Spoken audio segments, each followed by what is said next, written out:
right. Welcome back, ladies and gentlemen. This is David Patrick Harry with Church of the Eternal Logos, and I'm joined by the one and only Tristan Haggard of Primal Health. How are you doing today, sir? Hello. It's very nice to see you. Very nice to be back here with you and your bigoted, homophobic audience. Well, I appreciate that, and we take that as a compliment here. So I'm I'm sure sure, you would. I'm yeah, sure you people would. I'm sure smiles and strong handshakes all the way around with the live chat. So, I was just in Montana and was able to meet your brother. I was really surprised how much of a personality he had, given how much of a dull older brother he has in you. Well, it's just so funny. Yeah, I keep hearing about this person that people think is my brother. What's crazy is I don't even have any siblings. So yeah, I'm not sure who you guys have been hanging out with that's imitating me or pretending to be associated with me. Hmm. But yeah, I'm not. That is very, very strange. It's really strange, right? I, I I think you know. might have some sort of an Well, you infiltrator did on mention your you had a sister, so it's possible he was in mid-transition. Oh, okay. Yeah. I think maybe I think I know who you're talking about. Yeah. Maybe it's just a Yeah, distant it's been a long cousin. time since I've really it's cool. He's a lot better since he transitioned. I'm really happy for him. Well, it's true with all of us. Once you get a little bit of the testosterone back, it seems like you come back to life a bit. So today, Yes. well, first of all, how's your family doing? Ecuador. How is things? The world is so upside down right now. How is things in Ecuador, and how's the family? We're good, man. Yeah, we're good. I mean, I don't know. Ecuador is not immune to the world going full retat, but we're hanging in there, man. Like where we live, we like it where we are. We moved here for a reason, and we do have local food production here. I mean, it's just we enjoy the place we live. The reasons why we moved here are we moved here for exactly these reasons, like, to be somewhere where we could have local food production, where if things did get a little bit crazier in the world, we would hopefully be insulated from at least some of the madness. But yeah, we've been all right. But like Ecuador in general is just, going with the rest of the world. It's not Right. as bad as France yet, Oh my or God, Australia. dear Lord. Um, yeah. But we're hanging in there. Dude, Yeah. Australia looks legitimately. It seems like that's the petri dish, right? So whatever's coming in the Western world, or really the rest of the world, generally speaking, is they're testing it out in Australia first, and then exporting it. Well, France went hard, right? I mean, Right. France just full on, like, you can't go to restaurants, you can't do anything apparently. And what I heard is um, up to 6 years in prison or something like that. Like Whoa! I did not know if that. you don't, yeah, like non-compliance. If a business doesn't comply with the thing, and you don't get the thing and prove you got the thing before you go to the business, then what I've heard is you can get 6 years in prison. Whoa. I'm not sure if that's true. If anybody is in France, like, please update me because it sounds like it's crazy. And yeah, Australia is nuts. I've talked to several people from Australia today, and it's not looking pretty there. So definitely, pray for the Orthodox of Australia. There's been a huge attack on just humanity in general the last year and Right. a half, and Yeah. I was talking with it your doesn't mate. look like there's anything going to change anytime soon with any of this No, absolutely anywhere. not. It seems like even the U.S. is starting to go back to um, you know the restrictions, Yeah, it's. measures. Oh, I'm sorry, the measures. We have new measures. Yeah, I was speaking with your mate Tom. He's a content creator down in Australia, and he was talking about how all the brothels are still open, the strip clubs are still open, and church Mm, has still been shut down. So, very yeah. upside down in parts of Australia, and it seems like they're not having the pushback like France had. I mean, France is having huge demonstrations, huge protests, at least on Saturdays when people are off work. Yeah. No, the French go nuts. I mean, the French love it. They love a good riot. French, they really enjoy themselves a good civil war over there in France. But Um, yeah, it seems like France is pushing back the hardest.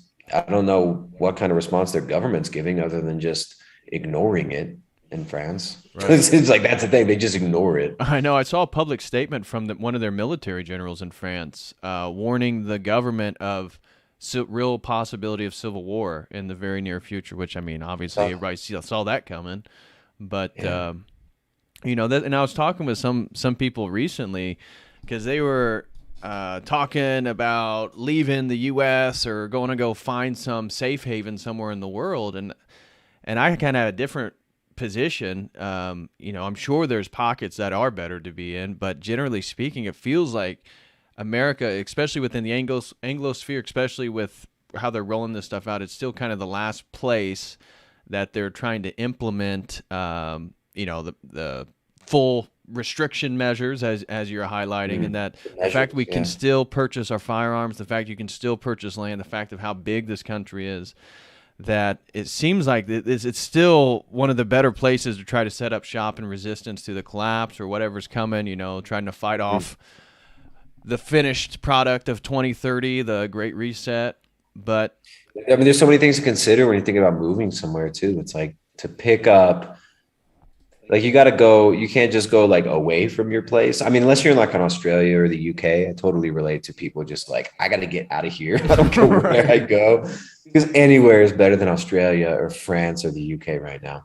Um, but yeah, I think there's things to consider. Like, I don't know, for us, it wouldn't make sense for us to go anywhere else because we already have like established here trade routes. Basically we have, we already have established food sources. We already have ourselves established with producing food. Right. And I mean, it's like South American countries are very corrupt, and they're also, that corruption works both ways. I mean, the governments can easily be swayed to do mad, insane things, but at the same time, that corruption, I mean, it's like you can kind of get by, I guess, what I'm saying, like you go through a police checkpoint, a few bucks, and you can get out of it, whatever it is. So, Right. anyways, what I'm getting at is like you want to consider the political situation, you want to consider possible, supply chain disruptions wherever you are, and you can't just assume that things are going to continue to be as they are now in any place in the near future. So it's Right. like picking up and moving anywhere right at this time. I totally understand anybody who wants to do it, but I also, it's daunting, Right. like you have to make sure you're going to something and not just away from something. Right. And with what we see being rolled out here with this new, climate economy, with the new social credit based economy, Mm-hmm. it seems like they want this ubiquitous, right? And Yep. the passports, the behaviorist passports that are being implemented, all you have to do is start adding new gateways into the algorithm, right? Like, oh, you got your medical procedure. Now you have to make sure that you're eating the right diet, right? Because we found that there's a link between your health and certain biomarkers and, the the current disease that is so dangerous, right? You're more at risk of dying if you have testicles that function, right? If you have testosterone. Remember when this first happened, like last year? I was covering this in 2020, like March, where they were saying the coof will get you extra hard if you're a man. So we're gonna have to figure out if we can. They were like, we're gonna have to give you estrogen therapy, and we're going to do trials on estrogen therapy for men to see if it helps. Like I'll pull up the link right now and pull it up on the screen. I can't read the title because it'll, get you thrown in the YouTube algorithm purgatory. Yeah. So yeah, anyways, like the behaviorist passport stuff, that's common. No matter where you're at, it seems like they want to roll that out. Right. So I hope that we see pushback to this. I hope that people, it seems like what we need is like not just some liberal democracy. We all go out in the streets with signs and all this gay stuff that like that we get told is how you change things. That's not how you make changes. We need mass repentance. Like this Oh, is really what we need. right. Like That's exactly what we were talking about privately before we even started. Is there's not a whole lot of direct action to do per se in opposition to this system. At this point, there's too much rhetoric, as I've seen, is people want to lift, they see what's going on now. They want to pick up rifles, or they want to start militia groups. And it's like, dude, it's one, you're now you're working for, the feds are probably already going to infiltrate whatever that is, but there's no direct, who you going to put the rifle to? Like, the only thing to do right now is, like you said, and I was trying to tell some people this in the last stream on the theology of fear, is you got to repent. Like, you got to take things seriously. You got to get right with God. I don't even know what else you can do. There's not much. Well, you can do prevention and therapy of CV19 via exogenous estrogen treatment for both male and female patients, as the science has clearly shown is a good route, Oh my God. This is exactly what I wanted to talk with you about today, is the feminization of society and how this is coming at us in so many different ways. Like, as you're showing, even medicine, the medical field is feminizing us through the estrogen, our food systems are feminizing us with the estrogen and the hormones. Culture is feminizing us with the critical race theory and feminism per se. And then politically, we're being feminized with the whole global climate change agenda, which is really just a reversion. And I'm going to be doing a stream on this probably later this week about how all this stuff is a reversion back to the pagan world prior to Christianity. So the human it's all death cult. It's all a human sacrifice cult. Exactly. In the end. It's even what we're seeing right now with, like, you got to go to the mass treatment centers and get your happy, healthy lollipops and your sticker afterwards. And then, you see these videos of people just flopping out on the floor, and everybody around them is just blinders on. They can't even see it. And people are seizing on the floor next to them, and they're just like, when's my turn?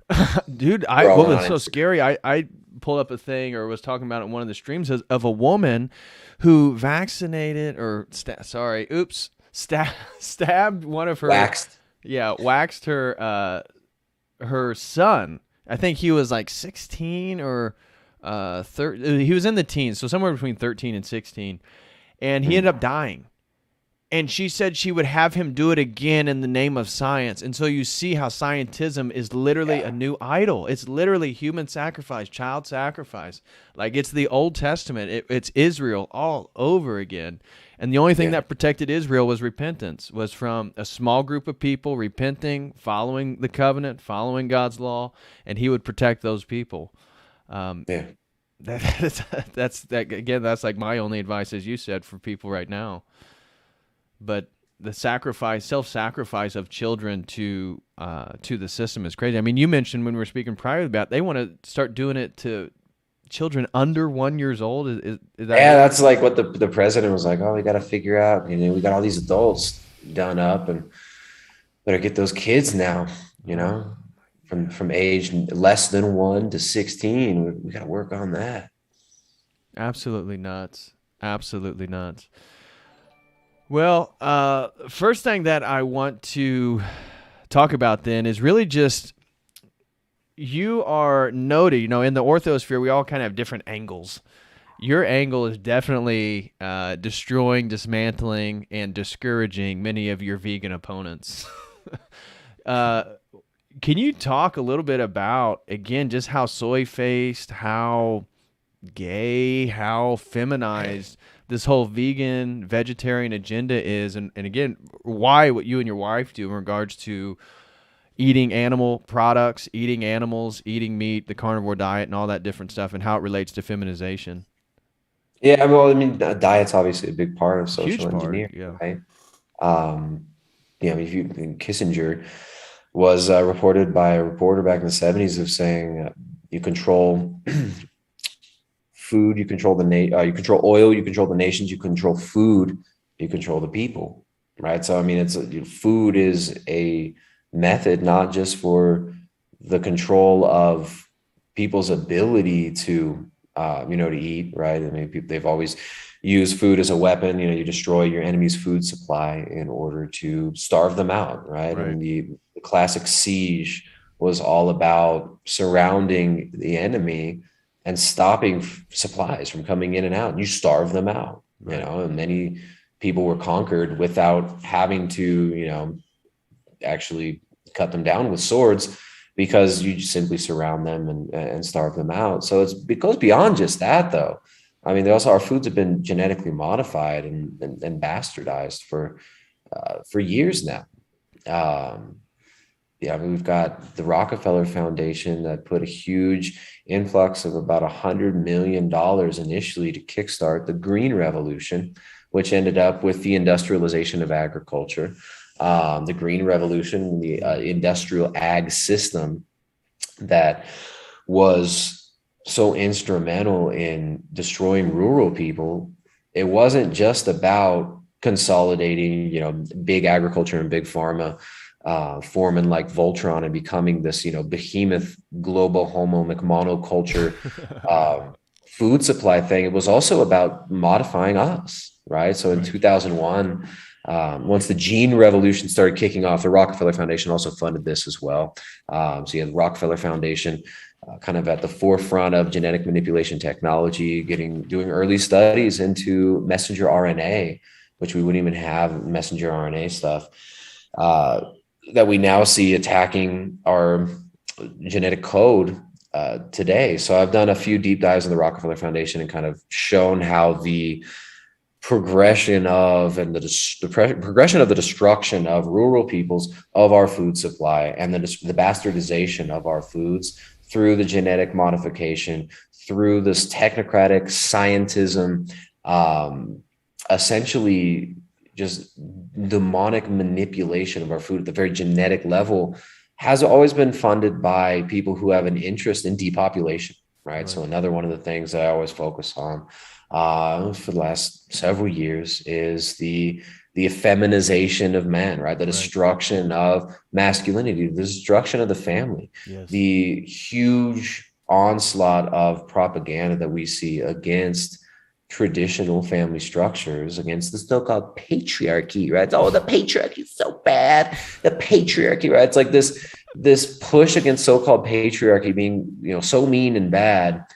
The opposite side of this, of course, is you're given this alternative of like goddess worship, right? So you hear all these, you know, Mother Earth, you know, oh, Mother Earth is crying. She's so sad. Like, she's just so sad that you guys won't eat more GMO foods and stop owning cows and owning land and having property. You know, she's so sad you won't stop driving your toxic masculinity cars, and just get on a social credit system and only take drones and trams everywhere with your social credits. Mommy Earth is so sad that you won't sterilize yourself and export abortions to Afghanistan. She's so sad. You know, like when you look at who funds this propaganda, it all comes down to these same global banks, NGOs, global corporations that are owned by the same people that run these global banks and NGOs. And, you know, a lot of these big foundations like the Rockefeller Foundation, going back to the early 1920s, which a great book to learn more about that. I'm trying to find where to go. There it is. The Molecular Vision of Life, Caltech, the Rockefeller Foundation, and the Rise of the New Biology by Lily E.K. This book, there you go. There's the title right there if anybody's interested. This book, I mean, it's way overpriced now. It's like $9,000 on Amazon. Like every book that will actually tell you about what's going on in the world. But she tracks the change in the shifting of rhetoric from the Rockefeller Foundation's early works, which was highly focused on eugenics and social control. Right? They later pivoted to molecular biology, looking at molecular biology, which then led them to funding heavily the biological sciences as well as the social sciences, right? You always see huge amounts of money from into the social sciences from the Rockefellers. Right. Like you look at their presidential reports from 1968 or 1988, and they're first of all concerned with population control, right? So you look at like, you can find, they actually hid this, but it's on the web. The Internet Archive still has it, but they took it off of their website. It's the Rockefeller Foundation's 1988, and then you get their 1968. You can get many of the years,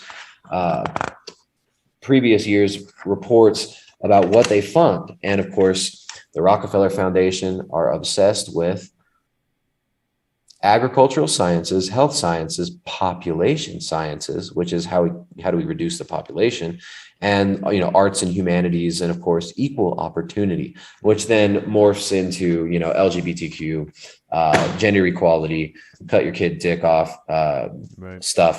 And basically at the core of it, the core issue that really drives the people that are funding the genetic modification of our food, funding the destruction of rural people and the destruction of self-sustained rural communities, in lieu of and bringing in this like global McMonoculture kibble diet, their ideology has always been focused on depopulation, right? Primarily on depopulation and on social control, right? They look at the sciences and their funding of the sciences, what they call the new science of man, right? Which will actually end up mutating man and turning man not into, man is no longer made in the image and likeness of God. Man is just he's a robot, right? He's a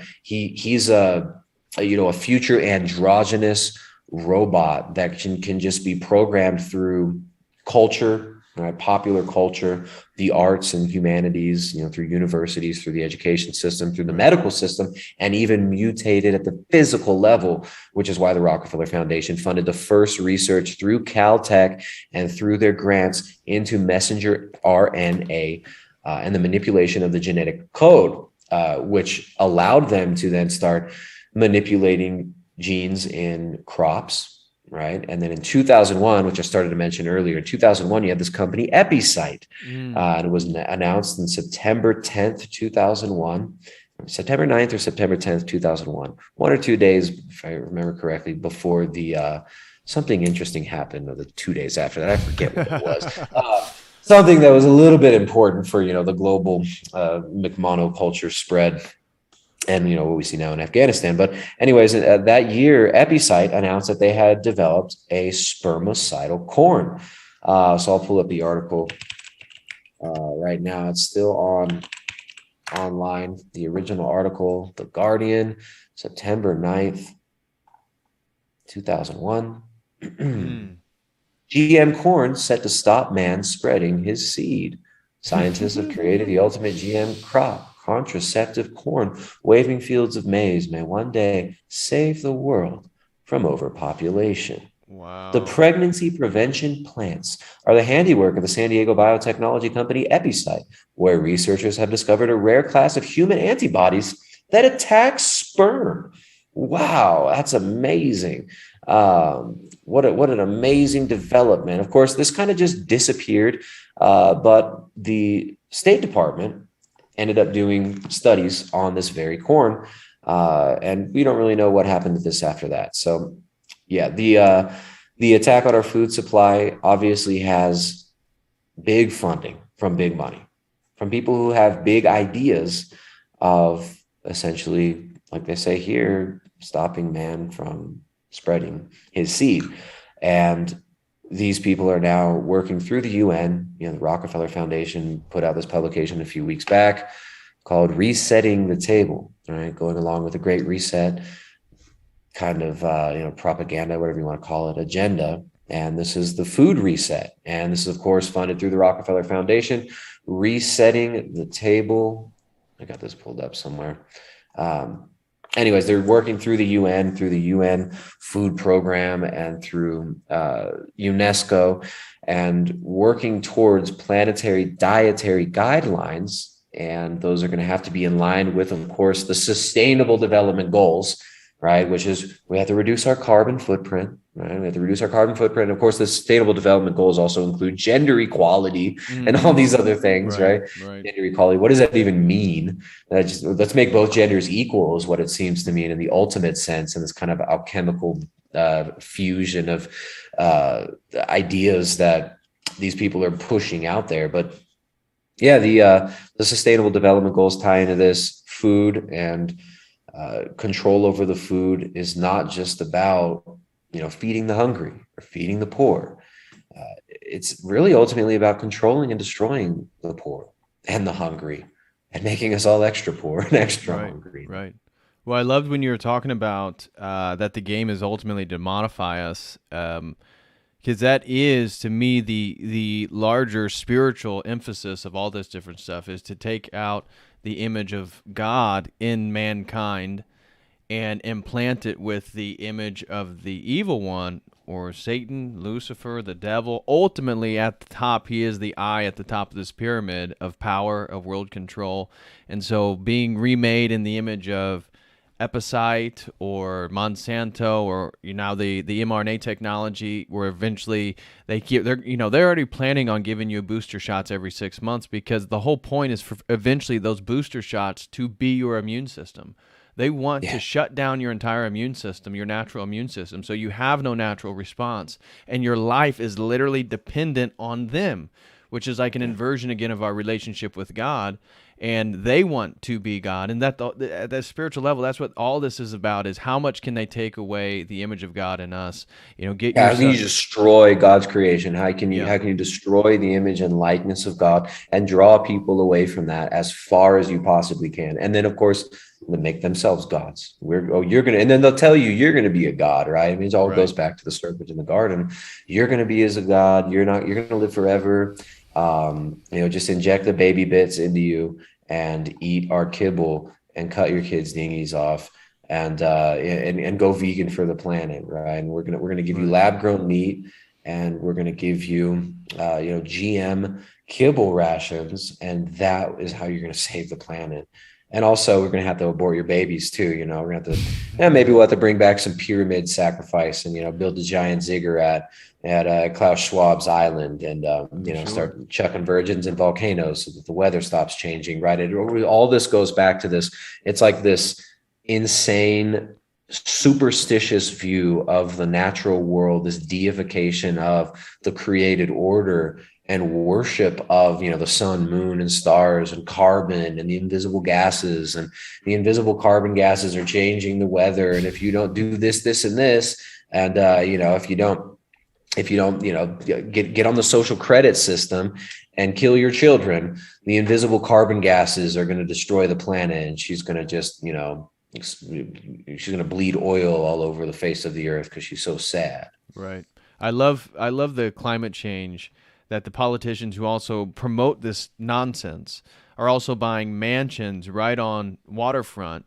And the World Banks, the central banks who, again, are orchestrating a lot of this stuff, you think they'd be loaning money to resorts to build, large structures right on the oceanfront property if they really thought that the ocean levels were rising and they're going to lose all this money and all the different infrastructure that they're investing? Of course not. Of course not. And this is tied to partly of this feminization process, is the doing away from logical analysis, critical thinking itself. Now they're putting out mainstream articles about how critical thinking is bad, critical thinking is part of white supremacy. And I've talked about how the feminization of our society is getting men to become more emotional, that at epistemological level, it's about dissolving boundaries, which again, psychedelics do at a phenomenological level, but the dissolution of boundaries, the dissolution of national boundaries, the dissolution of gender boundaries, the dissolution of any sort of conceptual boundary. Even like genetics and like putting plant genes in animals and animal genes in plants, it's the boundaries between species they want to end. The boundary between us and the animal kingdom, right? This is a deliberate attack, again, from a theistic worldview. Well, in their worldview, you're just a beast anyways. You're just an animal. You're the highest. Did you see the Cambridge... You're this animal that... Go ahead, sorry. Did you see the Cambridge University Press advocate for bestiality?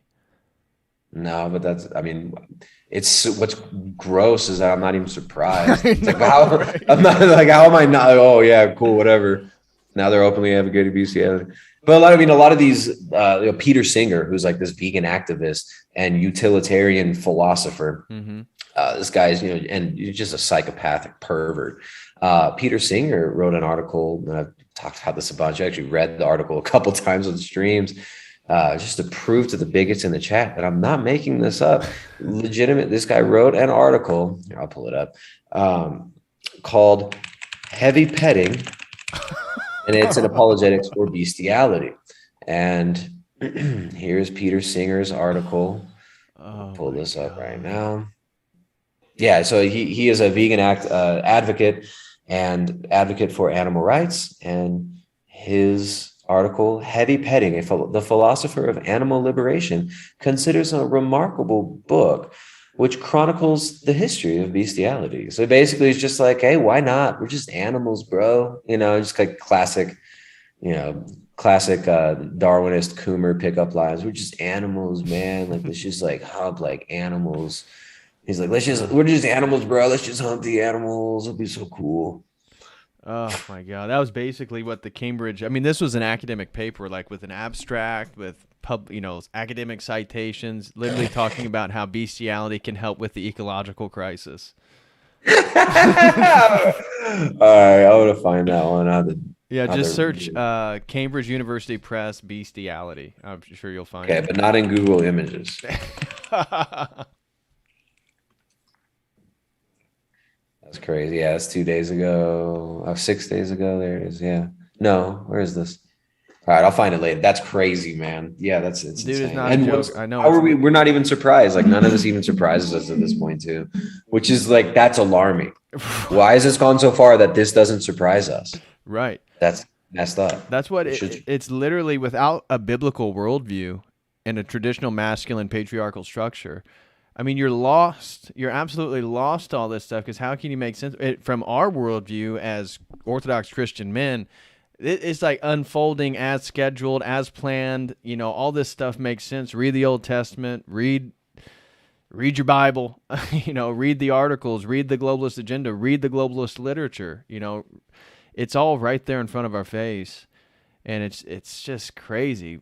But the feminization of men is so important to these people because it's the men who establish boundaries. Masculinity establishes boundaries and maintains boundaries. So by feminizing men, there's nobody to fight back against this.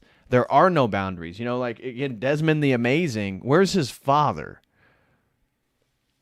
He's twerking for gay men in nightclubs at 2 a.m. Yeah, it's crazy. what's his mom? I know he's always with his mom. Yeah, but what is she? She must just be she must be a mess. Like she must be like a total junkie or something. Like it has to be. But at a cultural level, that's why patriarchal traditions. We believe in male paternity. If you look at some of these psychedelic cults, go to the Amazon, look at various ayahuasca cults. Well, they're going to worship a goddess. And they're gonna have full moon orgies often, so they're gonna have a different reverence towards the moon, which is typically the northern hemisphere depicted as a feminine construct, archetype, whatever. And so they have full moon orgies. The women get pregnant; they don't know whose men's babies they have. So the collective men then raise and rear children collectively, and only the women know whose children is theirs. Which we see even now. The upside down of the marriage system, divorce courts, all this stuff is trying to take parental rights away from men. And it's all taking us back to this pre-Christian, Christianity, the whole worldview. But even before that, back to a goddess, tribal, the global village. We're going back to the tribe. We're going back to goddess worship. And but it's just a global, it's like this global tribe, and it's all, based on, your sacraments, your vaxcrements. And it's madness. It's madness. I'm seeing more and more people. I'm seeing a lot of people that are starting to see the madness and see just how crazy and evil this is. As we see more and more people just get completely eaten up by this. So it's hard for me to gauge like which way, are a lot of people coming out of this and kind of waking up to this and coming to God. Like, I'm always talking about these things. So I'm surrounded by other people who talk about these things, right? Like in my immediate sphere, all of our friends have, left all this new age stuff and,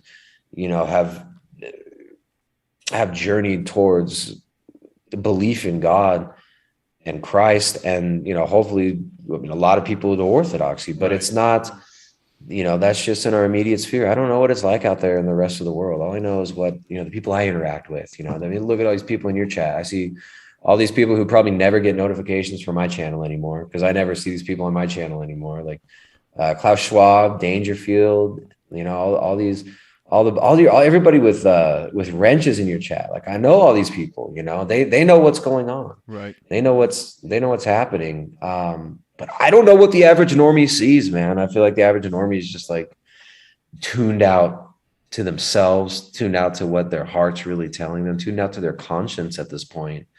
And yeah, I don't know how to read it. I don't know how to read it. I totally think you're right. I mean, clearly with what we're doing online, I know that Rockfin has been a very welcoming place for you and Jay. But it seems like the emails you get, the people you talk to online, that, you know, people are making the journey, again, like you said, in our immediate sphere. But out there in the world, it's so hard to tell. I mean, we can point to the 2020 political transition and how that was clearly rigged, and that was, again, but it's a false dialectic either way, right? I mean, and that is one of the things I've noticed too, is all the MAGA people, the boomer-ish MAGA patriots, they're out to dry because Trump was supposed to be the savior, but Trump didn't do anything. And then they can see the corruption. They can see, well, what's going to save you? It's like the whole point was to get back to God. And well, Trump again, right? Oh yeah, God. Okay, sorry. I thought Trump was going to. No, they literally think, like, some of these people still literally think that like the second coming of Trump is going to fix this. I know it. It's so sad. It's so freaking sad. But a lot of those people that got all Trump pilled in 2016, now they're just like, oh man, liberal democracy is fake and gay. We need to repent.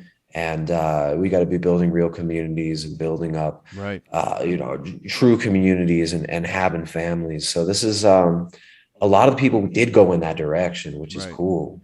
No, I've noticed it with my own family, because they, you know, everybody was a MAGA supporter and conservative. But now we're in 2021. We're not even a full year into the Biden administration, and it's just coming on hot and heavy. And they get it. They haven't read the globalist books, but they can see the prefigurings. Again, I'm there whispering sweet nothings in their ear about all this stuff all the time, but I have to feel that the average person is getting something. It seems, but if we're getting also the actual numbers from the White House regarding getting the stabbies, I mean, it's pretty sad. 250 billion people have gotten it, right?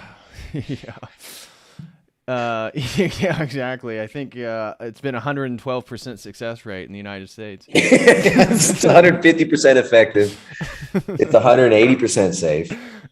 So, I don't know, man. But God, will it's again, it's so necessary to not put your hope in the world right now. Not that you could, but it seems like that's the general characteristic difference between us and anybody else is you have to get right with God right now. And we can't let it steal our joy too. Like, it's so easy, you know, I'm always trying to catch myself and not just, I don't know, we can't get distraught. We can't be despondent. We can't be in despair. And so, you know, the Orthodox prayers every day, you know, we pray that God and, you know, our holy guardian angels will keep us from despondency. And it's easy for us to get despondent, and you know, we have to have joy in God and joy in Christ. And it's it doesn't mean we're like, you know, just, I don't know. I don't think it's me. I'm not so like, I could be funny and I have fun and stuff, but it's like, I'm a serious person. I'm contemplating deep things a lot and thinking about death and stuff like that, you know. But I think we can't lose sight of, you know, the victory. And I think it's hard, man. Like, we might be preparing for really difficult times to come, spiritually, and difficult decisions to be made, and really bad, like hard temptations, you know. So I think, we gotta stay joyful. We gotta also be able to, you know, keep ourselves healthy physically, you know, because it's easy to like look at the world's all crazy, you get depressed, you stop moving around, you stay inside all day. You stop whatever, you stop working out, you stop walking around, you stop you using your body, moving yourself. You get stagnant mentally, physically, spiritually. And we really do have to we have to keep ourselves up and keep our friends and families not like, oh, positive mind state, positive thoughts, bro. Right. No, we gotta be realistic and Right. understand what's happening, but also keep our joy in God. And I think that's hard, and we got to look to the saints for that. We can't be looking to um Trump to Right. fill us with whatever hope. We can't even be looking to I don't know, online personalities or stuff like that. We got to be looking to the lives of saints. We got to be looking to real spiritual guides these days, which are few and far between in the world. Right. And that's why we do have the lives of saints.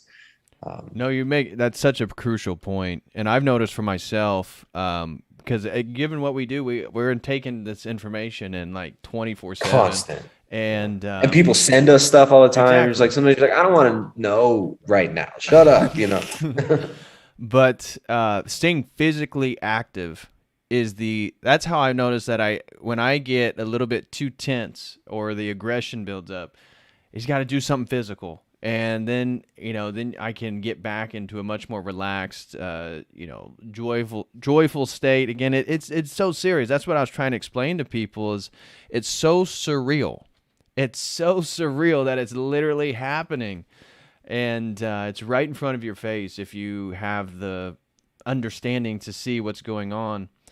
But at the same time, it's our providence. So we're only here because God has chosen all of us, everybody in this super chat, everybody who may watch this stream in the future. Your providence is to be here.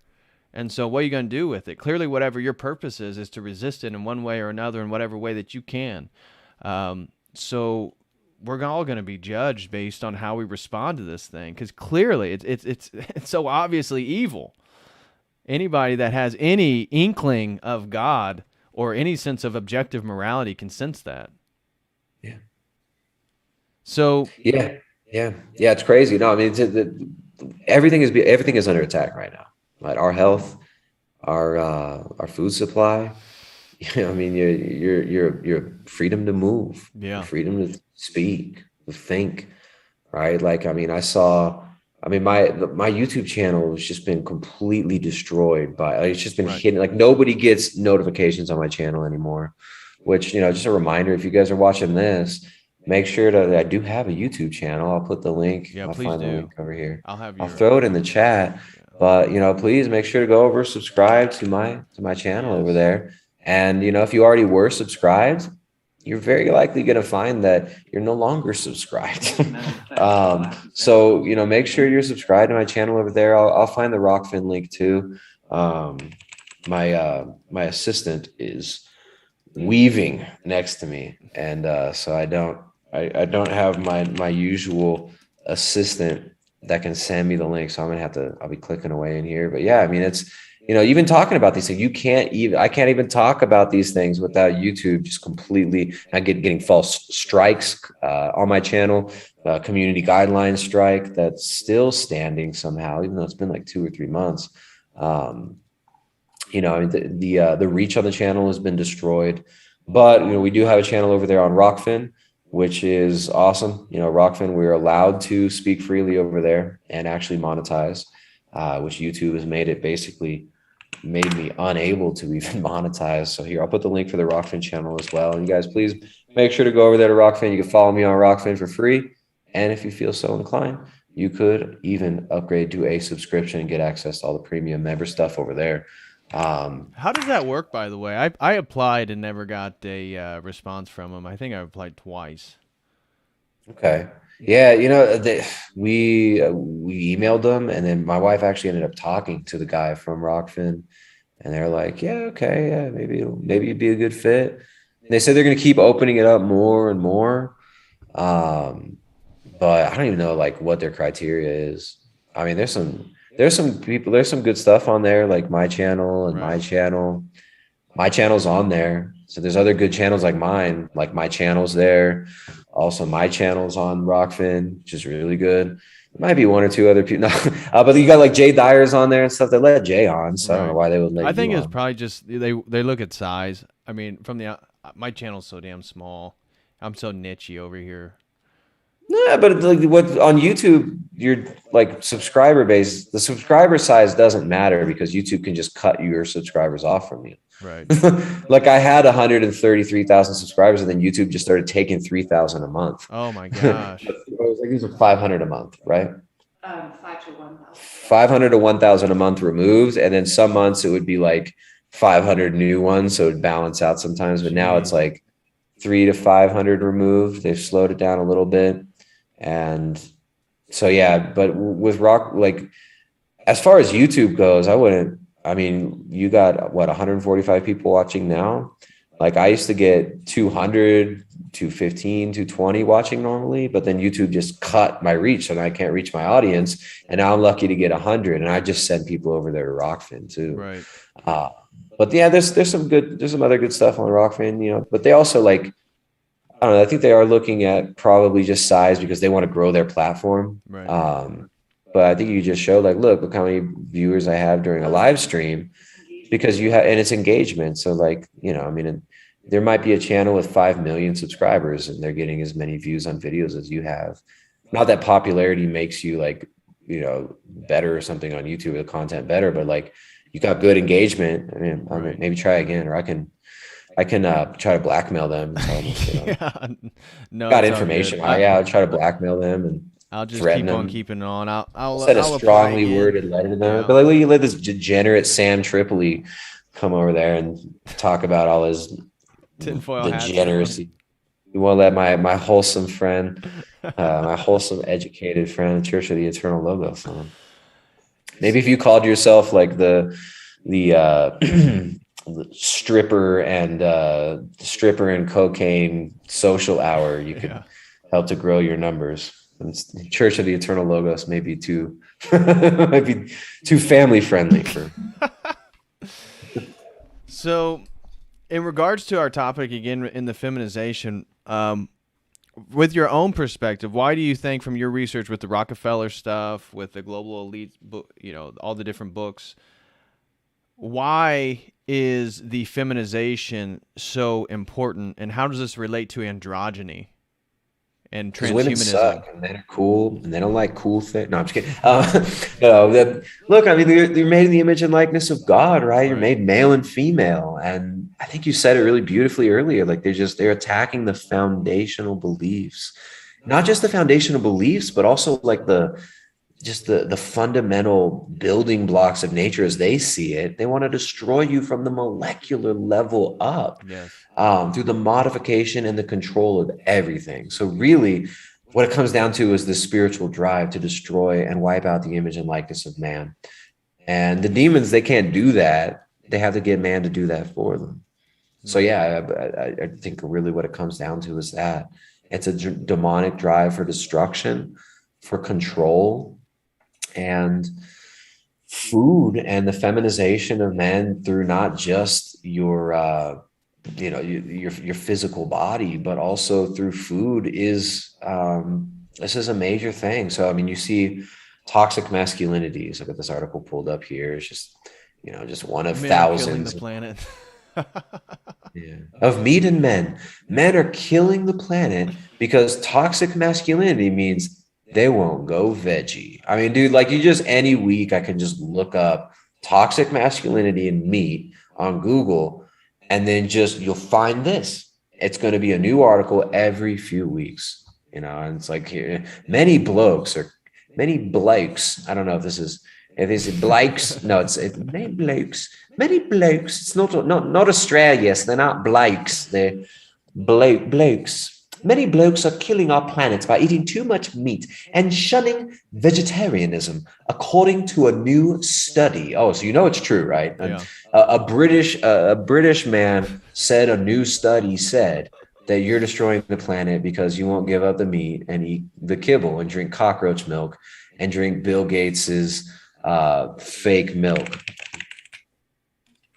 Bill Gates wants to feed you fake milk. They're talking about like celebrity artificial breast milk. Look at this. Bill Gates backs artificial breast milk. Did you see the women who got the stabby, how they were killing, babies were dying from being breastfed from vaccinated or stabbed women?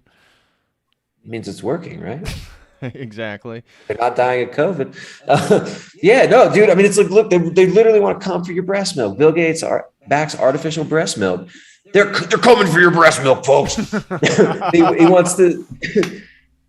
Bill Gates backs artificial breast milk to nurture green living. Oh, to nurture green living. And look at that sweet little smile. I know. That's like a sick little pervert turtle right there.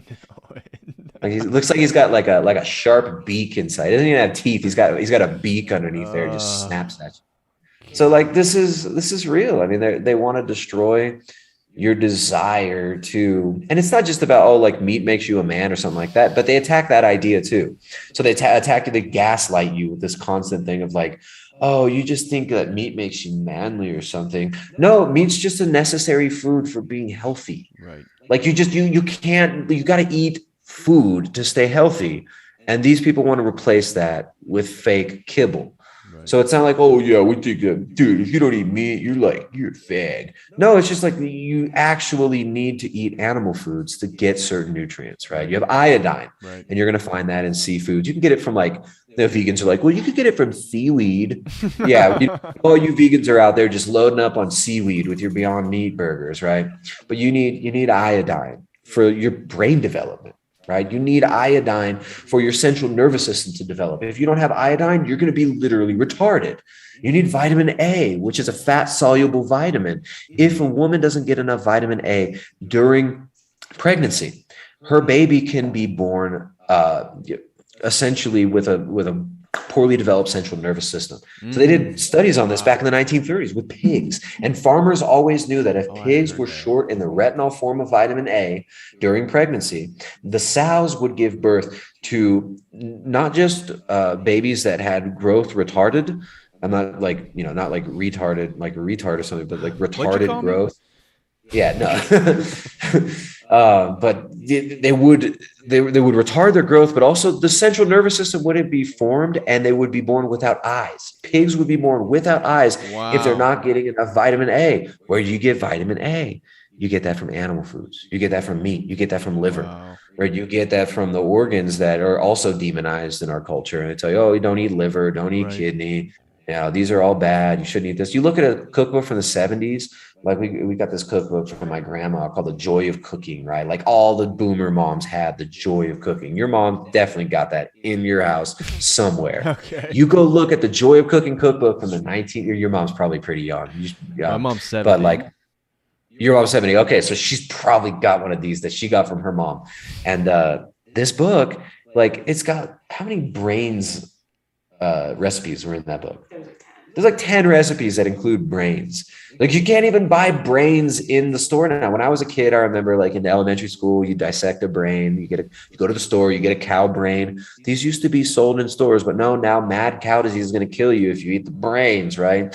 The organs of the animal are so bad for you, you can't eat these things anymore. You can't eat bone marrow, though that's dangerous, right? You might get mad, you might get prions disease from bone marrow. All the while you're getting injected with prions. Yeah, literally prions causing things. But these foods, these nutrients that you get in animal foods like vitamin B12, right? The retinol form of vitamin A, DHA, EPA, even like so-called non-essential nutrients like choline, which you're going to get in eggs and animal foods, carnitine, which is highly associated with brain function, and people who are depressed, when they supplement with carnitine, they feel better. Just like when vegans instantly get depressed when they go vegan, which happens to all of them, right? We've been helping these people recover for years now. And I'm sick of seeing people ruin their lives with this dietary ideology.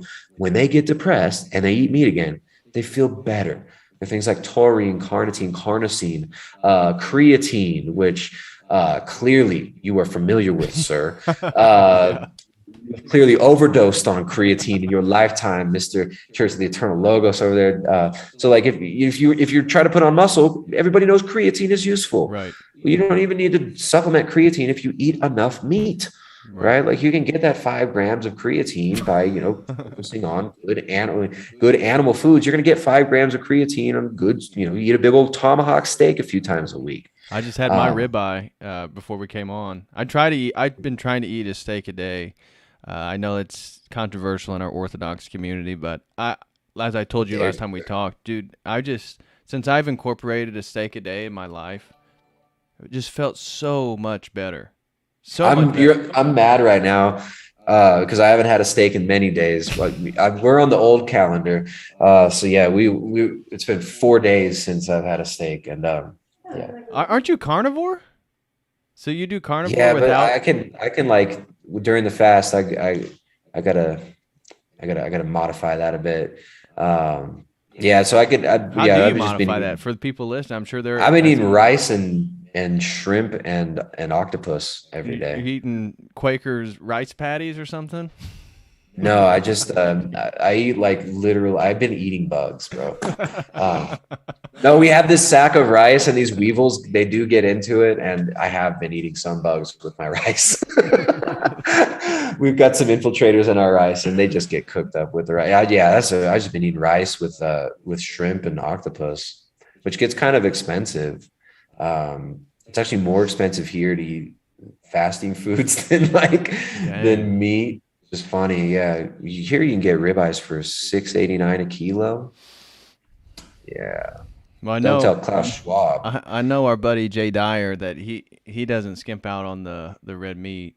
I wonder how. I've never asked him how he fasts, but I know that he's pretty strict on his carnivore diet due to. I've heard him talk about his gut issues and stuff. I've gone through periods where I couldn't really do fasting foods, but yeah, I can handle more foods now. But yeah, we the fast could be difficult, but it's not so bad. But yeah, you got my mouth watering because I know what I'm gonna eat once the fast is over. I don't know what I'm gonna eat. When it's not fasting day, that's what I eat. Like meat, milk, cheese. What else? That's it. Literally it. And if I'm trying to gain weight, I can throw in some carbs or something. Like it could be hard to. Yeah, honey. Yeah, I like honey. We raw honey here. Yeah, I try to focus on foods that we grow here, that we produce here. And yeah, man, we don't produce octopus and shrimp here. We live in the mountains. Right. Well, I always see with your cookbook, again, you and your wife have a great cookbook for people interested in a more animal-based diet. You're always sharing that on your stories, and dude, the photos of those food make my mouth water. That's delicious. Bro. I wish I had access to more raw milk, and stuff of that nature. I don't really know anybody local to get that from. Actually, one guy at church. I guess I could ask him. But you got to grab my brother. Y'all come out here to Ecuador. We start our a meat militia out here in Ecuador. meat militia, intentional Orthodox community. We got Orthodox Phronesis said, talk with your priest, Tristan. He may give you a blessing for eggs. I can't eat eggs. I can eat eggs. Blow me up. If I do too many eggs, I'm not going to get too graphic. Please don't. This is a family-friendly audience. Family show. I'm not going to tell you what happens. My toilet will not be happy with me. I do too many eggs. But yeah, no, my priest does. My priest is giving us blessing. Like I might have to later this week just because of financials. Like actually, because we just got infinite milk. So yeah, my fast sometimes is modified where I'll just have, one meal a day and I'll just have milk and cheese at the end of the day. Dang, like just a little bit of milk and cheese at the end of the day. Don't you feel weak from that? Yeah, but look, I mean, it's not like, I don't know. I don't even like talking about fasting sometimes too, because it's, people do, like, everyone fasts their own way sometimes. And some people get like really, like, oh, I do the fast this way. I don't know. It's like, it can be easy to fall into pride too, like with fasting and stuff with, I don't know. I think it's not about the foods necessarily, but yeah, I try not to get too weak during the fast, but I can fast. I can struggle. I can struggle with the fast. Like it's not that, there's different ways that I can fast and torture myself with fasting, but that's not what it's about. Right. It's not about that. Here's the thing. When you go long-term on like a more meat-based diet, you can go longer periods of time without food, right? Kind of get used to burning fat, especially if you, like, I've gone long periods of time just doing kind of straight keto, very little to no carbohydrates. And, my body gets pretty decent at burning fat. So, during the year, Wednesdays and Fridays for me, it's actually preferable for me to continue, like I don't eat fasting foods on those days. I just fast from, I just fast the whole day. So on Wednesdays and Fridays, for me, it's not that difficult. I'll drink coffee in the morning, right? And then, because Wednesday starts Tuesday evening when the sun goes down, my last meal will just be before sundown and I have a nice decent meal on Tuesday at that night. I'll have a nice big steak and some milk and some, fatty meat and stuff. And then on until Wednesday night, until the sun goes down Wednesday night, I'll just have coffee. And that's a lot of days it'll look like that. Wow. But if I have a lot of things to do, if I'm like, extra stressed, that can be stressful. It can be hard, Right. If I start getting the shaky or something, or really irritable, then, I'll probably have to eat something and, maybe have some honey or something during the day, or like, something simple. There's fasting foods that I can handle. I had a period of time where like I could only really, you mentioned Jay, like Jay ended up doing a carnivore style diet, not just because he was like, oh, this is cool and this sounds fun. It was like, he literally wasn't able to eat other foods, like it was for his health. Right. People get into changing their diet and have these dietary restrictions, not just because they're, we're millennials, so we have to like have a special diet restriction because we're gay millennials. It's like a lot of people were messed up physically, and then they were led to having to really restrict their diet and do like a GAPS diet, like Natasha Campbell McBride.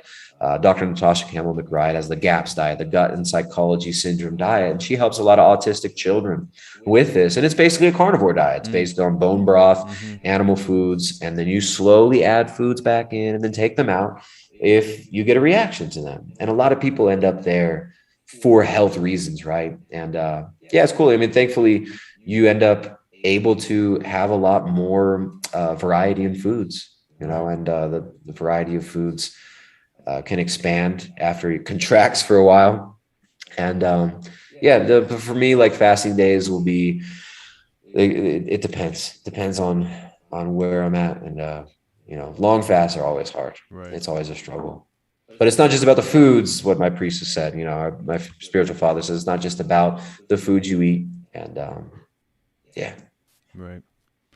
Well, again, I know Father Deacon has even done a video about how the diet in Orthodoxy, in regards to Orthodox theology, again, it promotes the eating of meat unless you're a monk, and that's for certain spiritual purposes. But we living lay lives, living family lives, that, who are we to say something is unclean that Christ has said is clean?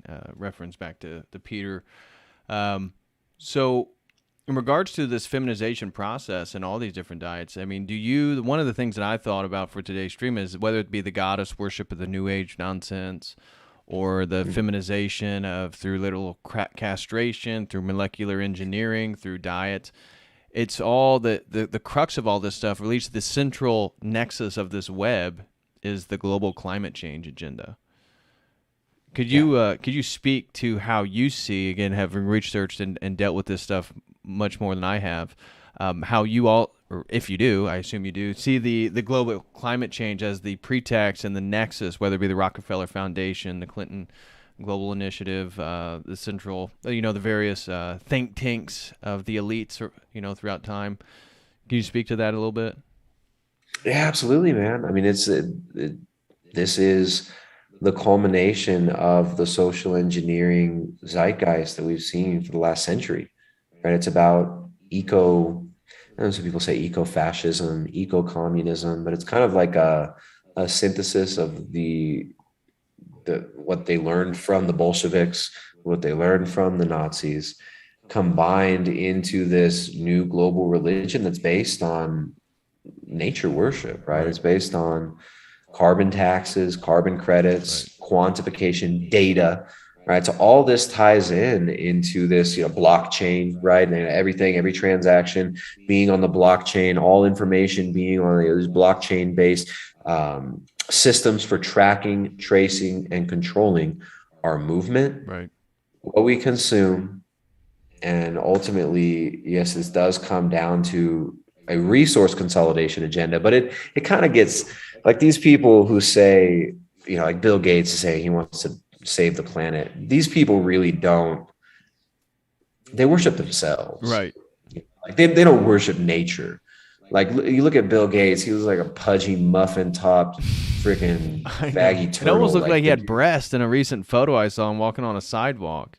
he's got some little A cups. He's got like some A pluses there, but people Photoshop that to give him like some, I think the scientific term is bitch tits. that's true. That's the nice way of saying it. I think it's bitch tits. If the accents on the I, bitch tits.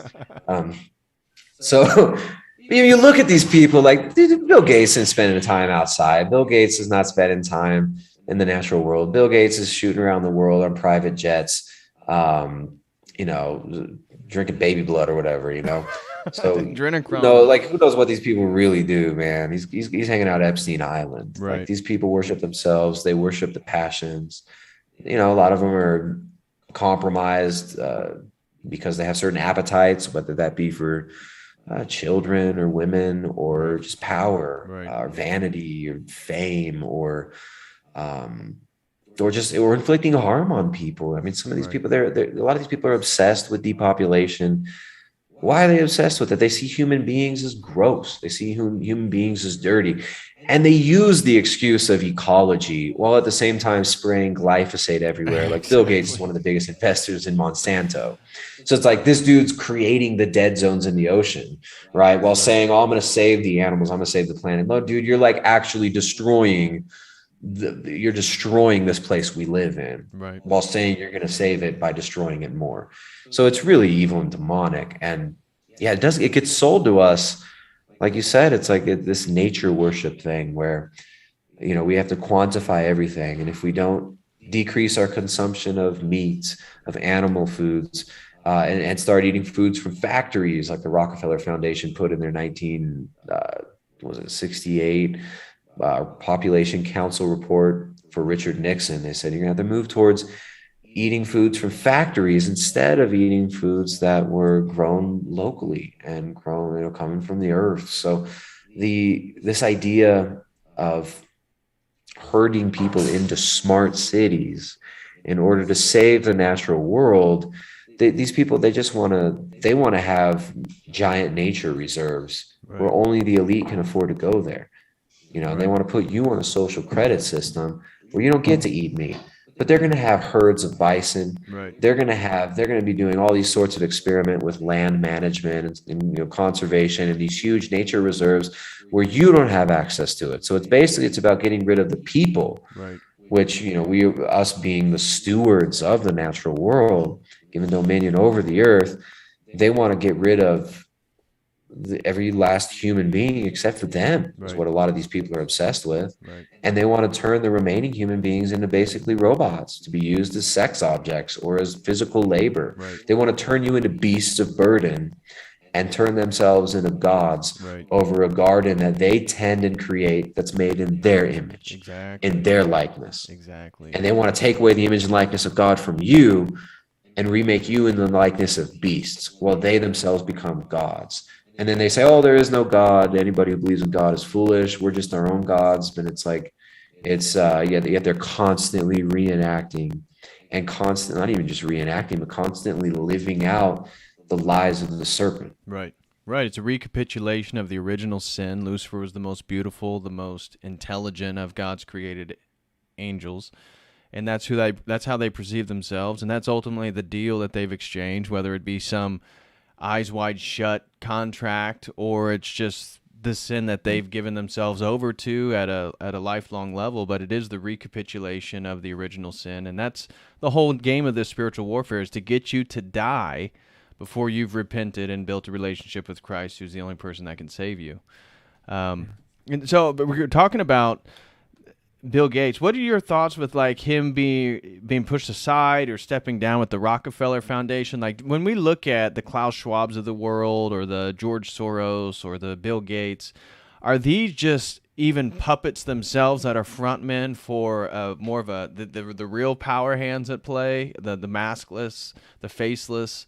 I don't know. That's something I was thinking about, like who, because it seems like the Rockefeller Foundation is really steering much of the COVID response, whether it be the CDC or it's the World Health Organization or whoever it is. It's the Rockefeller Foundation that's making the shots. And you know, it seems like that they were distant themselves from Bill Gates, and then Bill Gates is getting a divorce from his wife. Is this something about assets, or is this legitimate? What are your kind of thoughts on all that stuff? Yeah, man. No, I mean, I'm with you. Like, I could speculate, you know, Right. I can That's only all we can speculate. do. I think you laid out a lot of the possibilities right there. You know, when you look at the history of Bill Gates and his family, he comes from a pretty powerful family. Like, his father had power, but we're not talking Rockefeller Foundation level. We're not talking about Ford Foundation, Carnegie Endowment level. We're not talking about, you know, international banking, you know, starting the Federal Reserve level. Right. We're not talking about like Habsburgs, and this is not. It's not at that level. So, I mean, we could be seeing kind of a frontman type situation. And when you look at what the foundation that was created by Rockefeller in 1913 was about, it was really about hiding influence. It was about creating like this shadow puppet, you know, shadows on the wall game where like, you have all these sock puppet organizations that you're funneling money through in order to influence policy because you had bad PR and they broke up your monopoly game, right? So Rockefeller monopolized the whole energy production industry, the whole oil industry. Right. Then he went on to monopolize the health industry to create the public education system, and he was seen as a robber baron. He was a robber baron, right? So, someone saying check the audio. I don't know if that's my audio. Can you hear me? Let me do this real quick. We should be good to go now. Cool. Yeah, so he was a robber baron. The Rockefeller Foundation was created to hide that influence, and it was successful. Right, and they got around the monopoly laws. They were, you know, busted up. So the Congress or the Senate, I forget which one, actually busted up Standard Oil, and Standard Oil broke into a bunch of little pieces. And now you got Chevron and Shell and all these big companies, and those are all the companies that are pushing for sustainable development. When you look at Bill Gates, he kind of represents the big data and computing revolution, kind of like the IBM influence. You know, I mean, his parents were associated with IBM.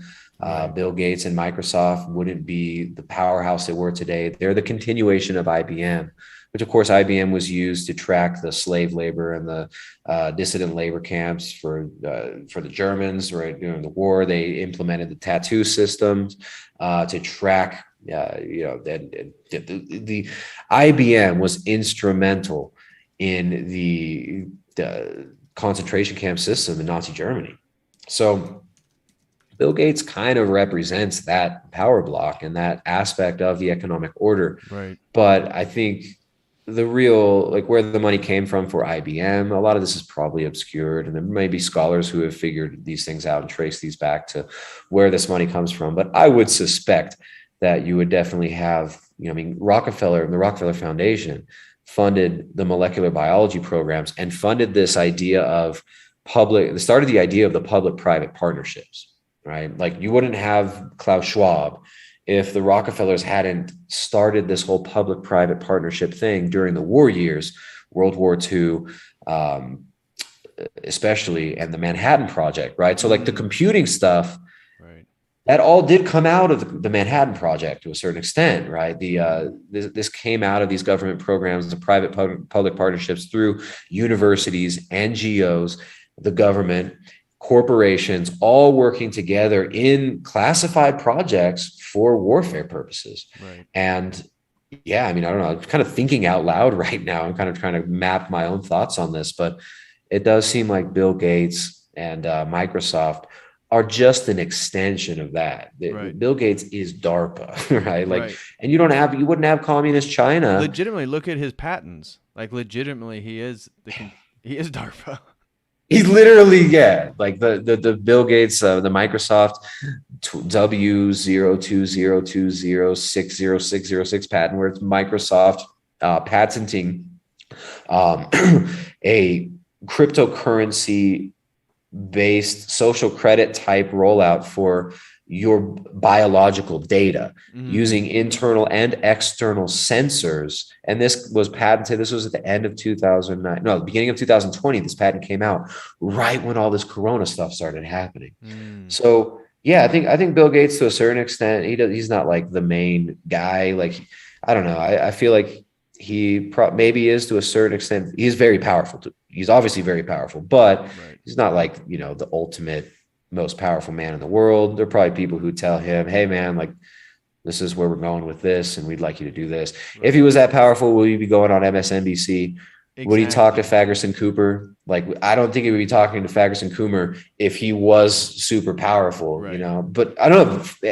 Anderson Cooper is a Vanderbilt, so Yep. I don't know, CIA man. These people, barons. if you're wealthy, rich, and powerful, these people are driven as well, and they're vain, so they want to be, seen as a hero. So yeah, I don't know, man. I'm torn. Is Bill Gates a puppet? Is Bill Gates super powerful? Probably somewhere in between. But we do know that he's a puppet of demons. That's what we do know. He's a puppet of demonic forces. That's for we know sure. who his daddy really is. And that's absolutely the case. And clearly he's got daddy issues. But at the same time, continuing on the legacy of old Papa and probably still waiting and wishing for his approval. But it seems like, in my mind, people who are extremely competent or the most powerful people don't usually want to reveal themselves. So just based on how public Bill Gates is he like, yeah, well, he's not the most powerful man. Yeah, he can't then be the real source. I've heard people talk about the 150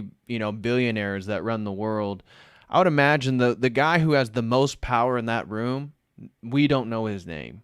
Or at least if we do, we wouldn't realize it. Or he's That's just definitely how not mafias always work. Like, yeah, you don't know your boss when you're organized crime. Like, you don't know who you're really working for in organized crime circles, and that's how the elites structure their organizations. That's how, they don't know who the real boss is. So yeah, there's probably 10 layers above Bill Gates of, people in banking and occult circles that are, maybe driven by completely different things than Bill Gates is driven by, and have a completely different level of knowledge that Bill Gates doesn't have.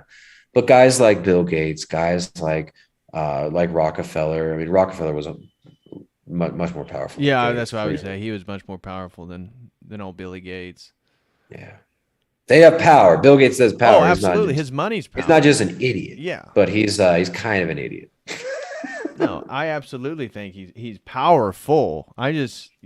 So just for anybody listening, we're just meaning who's pulling the strings. Like, again, he's like basically with his money, he's hedging his bets. He's monopolizing various markets, technologies for where he already knows where all this stuff is going to go. I don't think he's steering the ship. He's catching fish off the side of the boat because he knows where it's going. Yeah. It's really remarkable throughout this whole thing is to see how susceptible people are. It's like we as Christians hold a very different understanding of anthropology and the divinity of God inside each individual. And then you see how manipulable they are and how for a split second, it's easy to get as cynical as the elites are towards the average person. There's a part you start looking at this stuff, and there's always a temptation. Yeah, you look at this stuff, you start learning about these things, especially if you're young, it becomes a temptation of like, you have to decide, do you join this or do you fight against it? That's really what you have to decide. Do you just try to climb the ladder of the satanic hierarchy, or do you fight against it? And then, those temptations don't just come through your internal world. Like, it comes sometimes directly. Sometimes people come in your life and they're like, try to get you involved in stuff, and this is, I think, when you look at, so you start getting involved in like libertarian circles and stuff like that. They're big recruiting grounds for like all these fags from Freemasonry, occult orders and stuff. And it's like, even, not just like libertarian circles and like, freedom fighters and stuff like that. Those are recruiting grounds for the occult. But the truth movement in general was one of the biggest feeder recruiting grounds for Freemasonry, right? The people that get into like, the truth movement back in the day. Right. You saw like Jordan Maxwell. Oh yeah. Yeah. Remember that guy? Oh yeah. Jordan Maxwell. But it's like, that guy had the worst voice. the guys like that, and even like David Wilcock and stuff like that. Yeah. But he wasn't blatantly Freemasonic. He was just more, New Age, occulty, Right. constant psyops and stuff. But And for a lot of these guys, I think they believe what they're talking about. So, I did a video on Timothy Leary and got into the depth of who he was, his life, how he was open about working for the CIA. And and then people ask, well, does that mean, that he was some massive puppet and was given lines? It's like, no, I think, again, the drugs, the sex with the young women, the idea of being a guru, the popularity, like, I also think he believed his message. I think that, again, these people, that's why the CIA goes and finds people, say you're in the truth movement. Well, you're talking about, free man on the land, and you're talking about the sovereign man, and you're talking about how they all capitalized name and how you got to break. You just away. need one handler. All you need is one person to come into somebody's life and just be like, hey, like we got some funding, or I'm independently wealthy. I really like what you're doing. And I really like the direction you're going here. Right. I'm gonna give you some money. Let's do this event. Let's keep, it's really easy to infiltrate somebody and just direct them, or even do it like with anonymous donate. Like, well, the new model with influencers, and this is kind of a tangent, but the new model is just through super chats and stuff, right? This is the behavioral control grid that's being implemented through social media. And influencing a content creator with all you need is like a budget of like maybe a couple $1,000, and you can direct a whole niche just through profiles, and getting those profiles, sending super chats and reinforcing certain behaviors and keeping people away from other behaviors. Right. That's the model. That is the social control grid. Social media is the testing ground for the like full on, Black Mirror, total control. Yes. Social credit system. And it's like, you got to be careful with who you interact with through these platforms, because I have seen, just since the YouTube super chat thing came around, I have seen certain like channels and stuff get just get directed by their audience. And I'm not saying like that this is intentional. This is like, a spiritual level. This is how it works as well. Not just at but people who are psychopathic and who can see these patterns and who study human behavior, it's really easy. Like, if you had a few $1,000 and you can go and start manipulating, naive content creators. Yeah, no, absolutely. That's why being directed by Christ, being orthodox, this is so, again, you have to have a compass in this world. And that's the problem is, maybe you are red-pilled, maybe you are based, and if you're not Christian, you still have no compass. How are you going to criticize the trans LGBTQ? How are you going to criticize most of this stuff when you reject the source of the worldview that actually allows you to be critical of it in the first place, has an objective moral framework, and then tells you how to move in time and space from that point forward? I mean, our orthodoxy is not just something we believe, it's literally a compass for reality and how we move through space-time. So then when we're outside space-time, we're still living. And just trying to get the young people to take all that stuff serious. I think the more they engage with it, sometimes the orthodoxy stuff, it's too intellectual. You talk to some of these young guys, or I have, and they read the books and they like, dunking on the Catholics and the Prots and the atheists online. Then yeah, it's like, what are you doing? You're just creating legions of demons that hate you online, that are fighting with you online and sucking your energy all day. I'm not judging, but it's like that happens. You see it, right? And it's like, how do you know that some of that stuff is not just like, you're not just being deceived demonically to like just waste your energy, and instead of spending your day in prayer, you're spending your day dunking on the trad cats. You're spending your day dunking on prots. It's like, hey, maybe instead you should spend some more time in prayer and actually repenting, rather than like making edgy posts online and just like being an edgelord. Right. No, I talk to these young guys and they'll reach out and be so intellectual about the Orthodox stuff and want to debate. And then I ask them, how often are you praying? And then you hear crickets. And you're like, well, dude, if you're not praying, like you're not really taking any of this stuff seriously. Like you have to start praying. And that's what I've been like hammering that in the last 4 to 6 months, is just telling people, if you watch my content, start praying. Like, if you're not praying, then you're not taking any of this shit seriously, just to be frank, and it's like, you got to pray. You have to start praying. This isn't a joke. And when you start praying, then all of a sudden internal changes inside yourself happen that you can't articulate to other people, because now you're actually walking down the spiritual path. Now you're actually on your spiritual journey. But until you start praying, I think for some people, it's just scary. Because what if it is all true?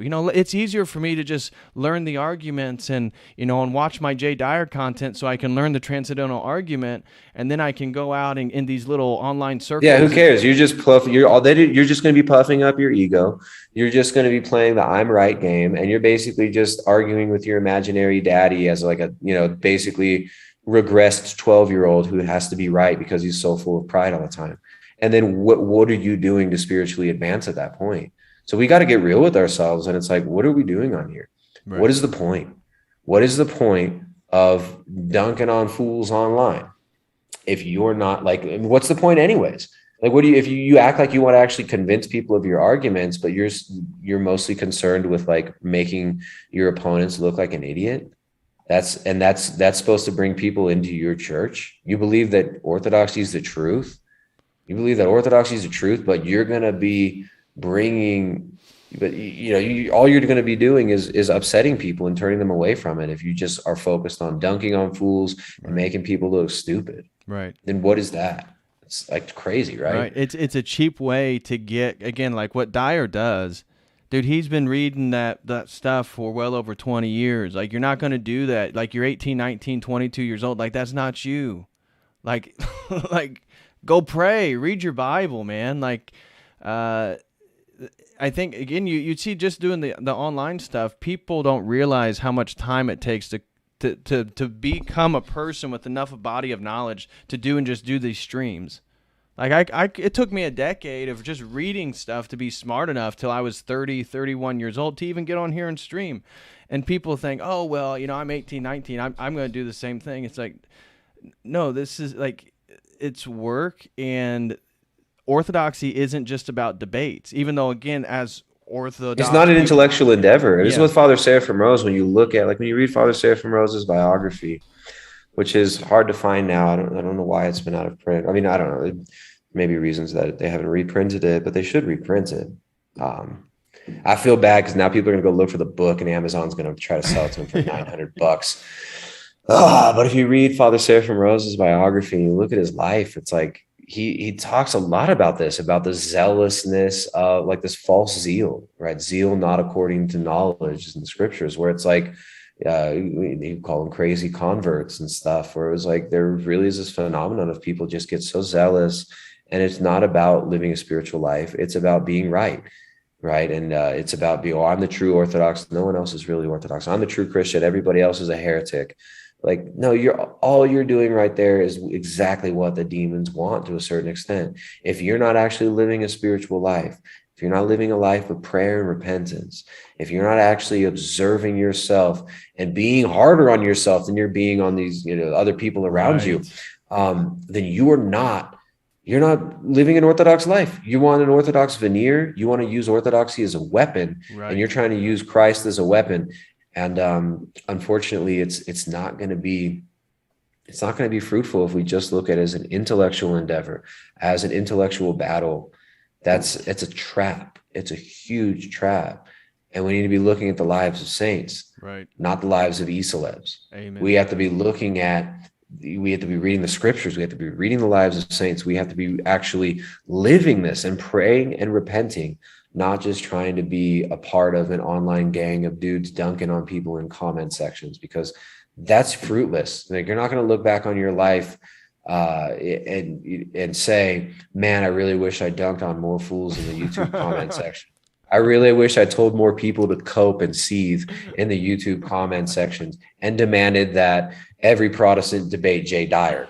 Yeah. No. Like, and some of these people that are doing this might even be, they might be troll accounts too, that are just, actually trying to discredit certain movements. But that beside the point. Like, if you are involved in that, what's the fruit of it? What is the fruit of it?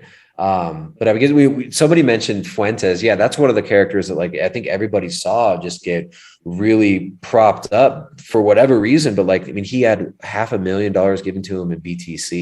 He had $500,000 in Bitcoin that was given to him, and then the feds ended up taking $500,000 from his bank account. So what do you think goes on with stuff like this, right? You have these online ecosystems are ripe for manipulation of people who are in it, you know, maybe have legitimate desire to help people or to legitimate political aspirations for whatever stupid political niche they're pushing for power within. But it's so easy with just a small budget or a large budget to manipulate their behavior. And I think people got to watch out for that stuff. But it also works, like you said, at the spiritual level, where it's like people are getting sucked into just emptying their cup out into like just online ego and pride and just reliving their 12-year-old arguments that they had with their daddy when they're trying to convince him to buy him, you know, more sweet cereal in the grocery store. Right. And they're reliving that online instead of actually trying to become better people. No, it's like you said, orthodoxy, because it is, again, in my opinion, and this is what I promote, it is the one true world religion, that they take the truth and it becomes a baton, and they beat people with the truth of orthodoxy instead of embodying orthodoxy, because that's the theology of theosis, that we have to become orthodox, and this is the whole spiritual process. And then you look at the Groypers and how neotenized they are. You know, neoteny is a term for retaining juvenile characteristics into adulthood. You have a pig, you put it in a pen, it stays pink, you let that pig go, and it becomes the adult pig with black skin, hair, tusk, all this different stuff. Well, so many of these young conservative or red-pilled or all this stuff, they're neotenized. They look like, they still look prepubescent. They have, you know, there is no masculine characteristics to them, or they're hipsters. You know, they're talking about eating their chicken nuggies. They're drinking chocolate milk. You know, it's like they're calling breast, you know, milkers. You know, it's like, dude, are you an adult, or like, what are you talking about? You're going to save America and you're talking about milkers and eating chicken nuggies? Yeah, or either that, or like you look like the Owen Benjamin cult, you know, people like this, where it's like, oh, we're the Bears, bro. Like Big Bear is gonna own all the libs, or right. Big Bear is gonna expose all the shills. You have like, you know, all, you know, these people, they become infantilized to their e-celeb idol. Yep. And you know, they LARP like they're doing something good in the world, and we have to watch out for that, no matter, like, even within orthodoxy, right? Yes, like exactly. Like I get, you know, like there's a lot of people that are doing good work out there, and then some retards that, like, you know, whatever, troglodytes, minnow fish that try to, you know, like latch onto their work, end up making spurgs of themselves in the comment section, and then these other people will represent these people's work and think of their work, it'll be tainted by that. Right. So like, if you're in the comments on these, I mean, you have a you know, a highbrow audience, you know, you have a more intelligent audience than the Groypers, but like, you know, you just got to be careful. You know, you think you're doing something good, and you're actually just, you know, peeing all over your bed. Right. No, the bear cult is such a good one. Because it's totally a cult of personality. It has nothing to do with truth per se, although he may say a few truthful things, but like the Trinitarian... Bro, he was kicked out of Hollywood because he's a great farmer that owns goats, man. Like, it's just like this self-mythologizing e-celebs, dude. I'm sick of it, man. Like, you know, I mean, this is why I do feminization. Like, it's a feminization of those people, like we're saying, an infantilization, but a feminization. You become feminine, man. You're a follower of nonsense. Yeah, exactly.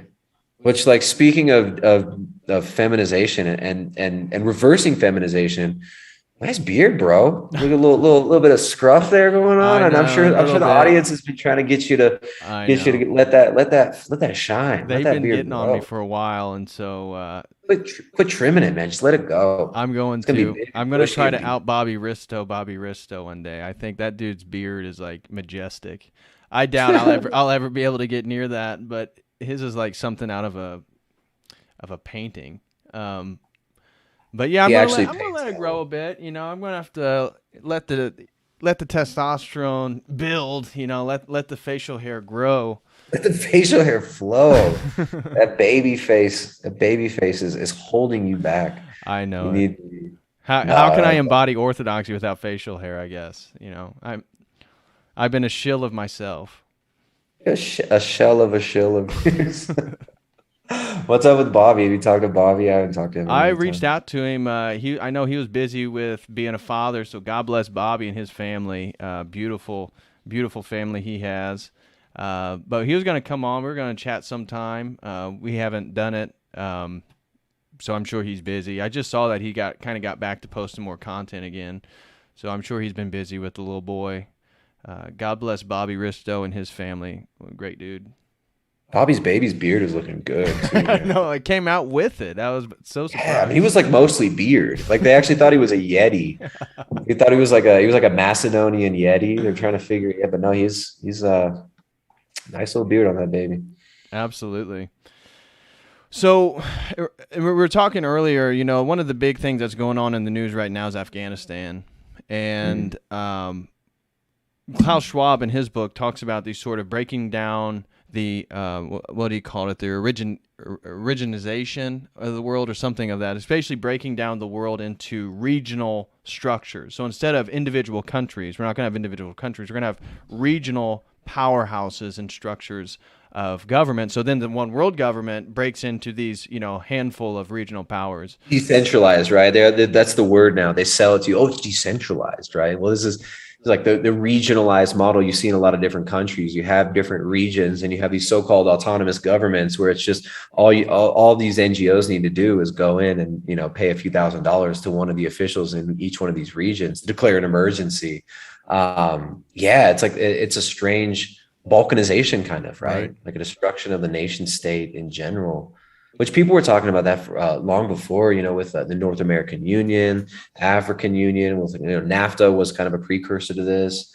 A lot of the early or like right after 9/11 truth movement was really focused on like the NAU and this unionization and breaking up the globe, like 1984. Yeah, right. In 1984, it was different blocks. Exactly, and that's what the USSR was. I mean, and I think there's been I think part of the globalist agenda has been an agreement again with Russia, with China, with I think Europe's going to be a bloc. Obviously, the Russia is going to basically take over its former Soviet bloc countries.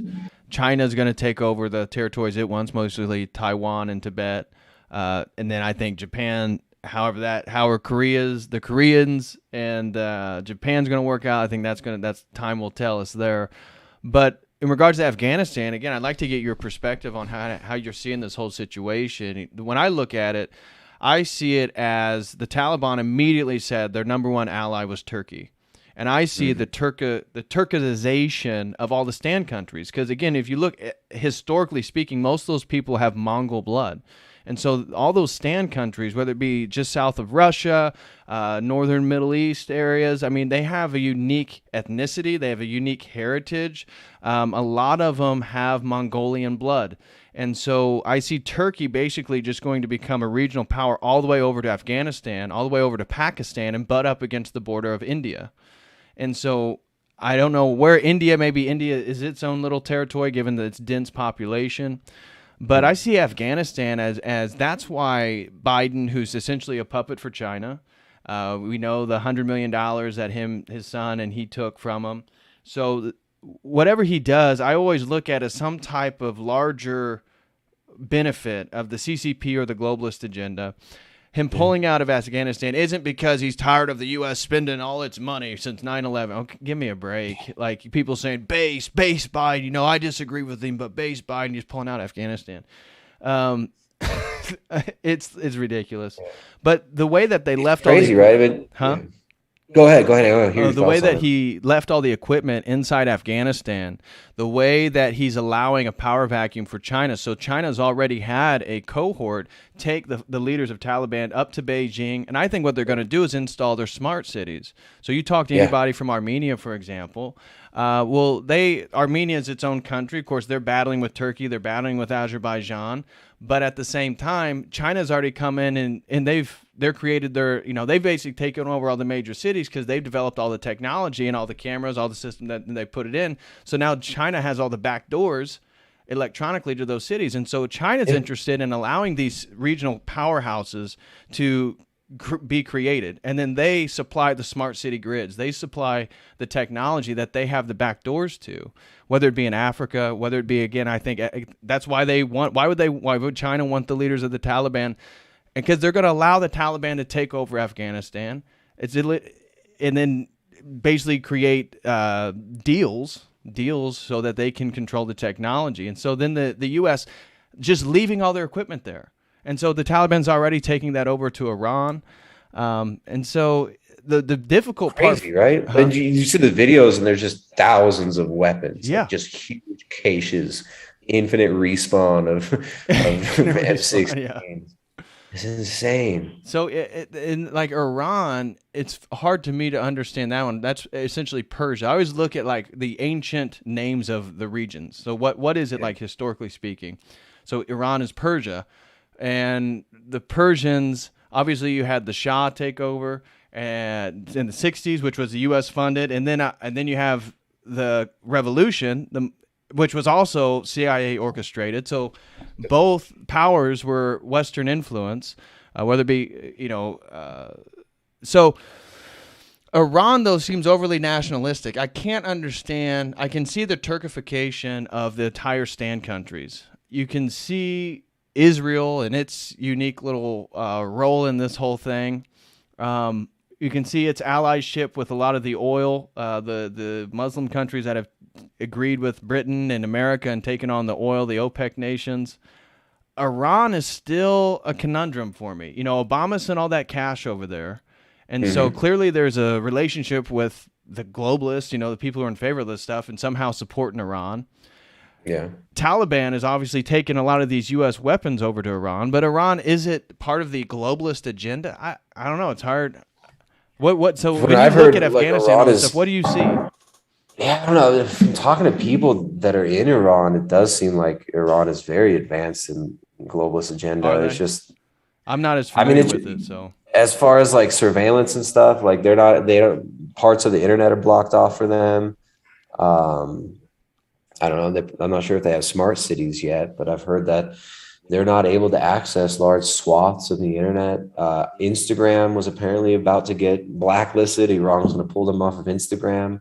So, as far as what they're doing with it, I don't know, man. It's like the grand chessboard right now is just so shuffled around. Right. It's like it's really hard to tell what's going to happen and who's going to ally with who.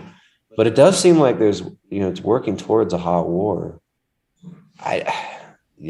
China, the whole China virus, China did this, who's right. China? This rhetoric is definitely pushing towards, a big clash of the US bloc, NATO bloc with China, which what's crazy to me is like China wouldn't exist if it weren't for Bill Gates and not Bill Gates, Microsoft, IBM. China is built by big tech. China is built by Western banking. So, I'm not sure really how China is going to be used in the coming conflict or what's going to happen. It's worrisome, right? But it does seem like it's more like a nonlinear warfare model, right? And maybe ground war and like an actual hot war won't be necessary. It might be more biological propaganda. Technocratic. Did you see that China did away with their one-child policy and moved it to a two-child policy? So China, they're upset about the feminization of men too. They're like men are too feminine. So to me, I see China as basically, again, why the Wuhan lab was used. Oops, pardon my French. That Wu-Tang Clan, he said, YouTube. That China is where they can do all these experiments. So whether it be the chimeras, the blending of animal and human DNA to create different hybrid beings. I mean, when I was in China at the major university there in Guangzhou, at Sun Yat-sen University, Zhongshan Daxue, they were already talking that if you go over to the biology department, they already have hybrid monkeys and all this different stuff because you can do all that stuff in China. That was back in 2011, 2012. And so I see China as like where the elite, the globalist, China is their police force. China is, because what's China's resource? It's human numbers. I mean, it's a fourth of the world population. And now they want to make sure that women start having 2 children, not 1. They're already colonizing like countries in Africa where they're now rivaling the indigenous population in size. I mean, well, they've also, China's really, they've become experts at this, at cultural destruction and the dissemination of their culture. But it also, like, they keep these isolated rural populations, and then when they want to, they mobilize them and they move them into the cities and they force them into the cities to be their dumbed down slave labor force. So they've kind of like perfected this kind of Holodomor style destruction of peasantry when they need it, and mass migration of peasantry into the cities as like a blank slate population to just be used for slave labor, if that makes sense. Like this is a really weird testing ground that China seems to be. Right. And almost like maybe just kind of like a wrecking ball for the West to, possibly destroy the current order within the West, right? Like it's this, kind of almost like Frankenstein monster that the West has created and enabled through, I mean, Marxism and their ideology, communism, that's an export from the West. Right. It's, I don't know. It seems like there's like this Frankenstein wrecking ball that they can use to kind of destroy Western culture, and in order to bring about this new world order. And I don't think at a certain level, it seems like there's more synergy than there is tension between the powers in China and the powers in the West. That's how I perceive it. I mean, like I was telling you privately, I mean, from my understanding, Trudeau's already made an agreement with the CCP. So for the first time in history, China has military soldiers in North America on Canadian soil doing active military drills. For the last year.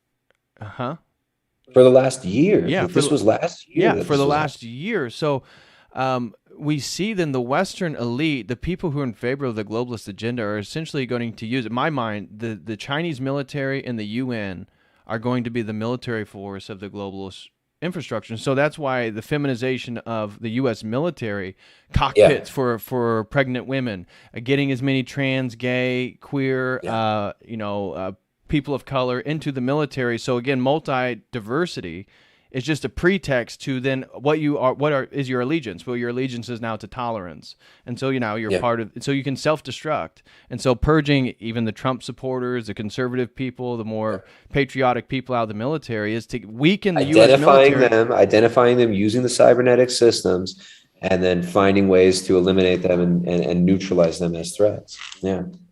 Yeah. But then also now you've got you got a direct line to the bloodstream of everybody as well at a global level. Right. Well, and China's been, they've been subsidizing the 23andMe, Ancestry.com. So how long have they been getting the DNA of all these Westerners? Susan Wojcicki's sister ran 23andMe, right? So you got big tech, China, big pharma, and of course, eugenics, big eugenics, whatever you want to call it. I mean, big data is about, that's where it came from. Big data, a lot, the early genome sequencing work that they did, that involved a lot of computing power. So like all of these things, they all do kind of coalesce into this transhumanist depopulation agenda. And it's crazy. It's like, and I'm not trying to get you kicked off YouTube. I'm trying to choose my words carefully. But yes, this is now they've got a needle in everyone's arm, right? And a way to identify and classify people through these cybernetic systems, through all the text messages that everybody's ever sent, all the DMs everybody's ever sent, every university dissertation that they wrote, every standardized test that they took through the public school system, every essay you wrote in your university.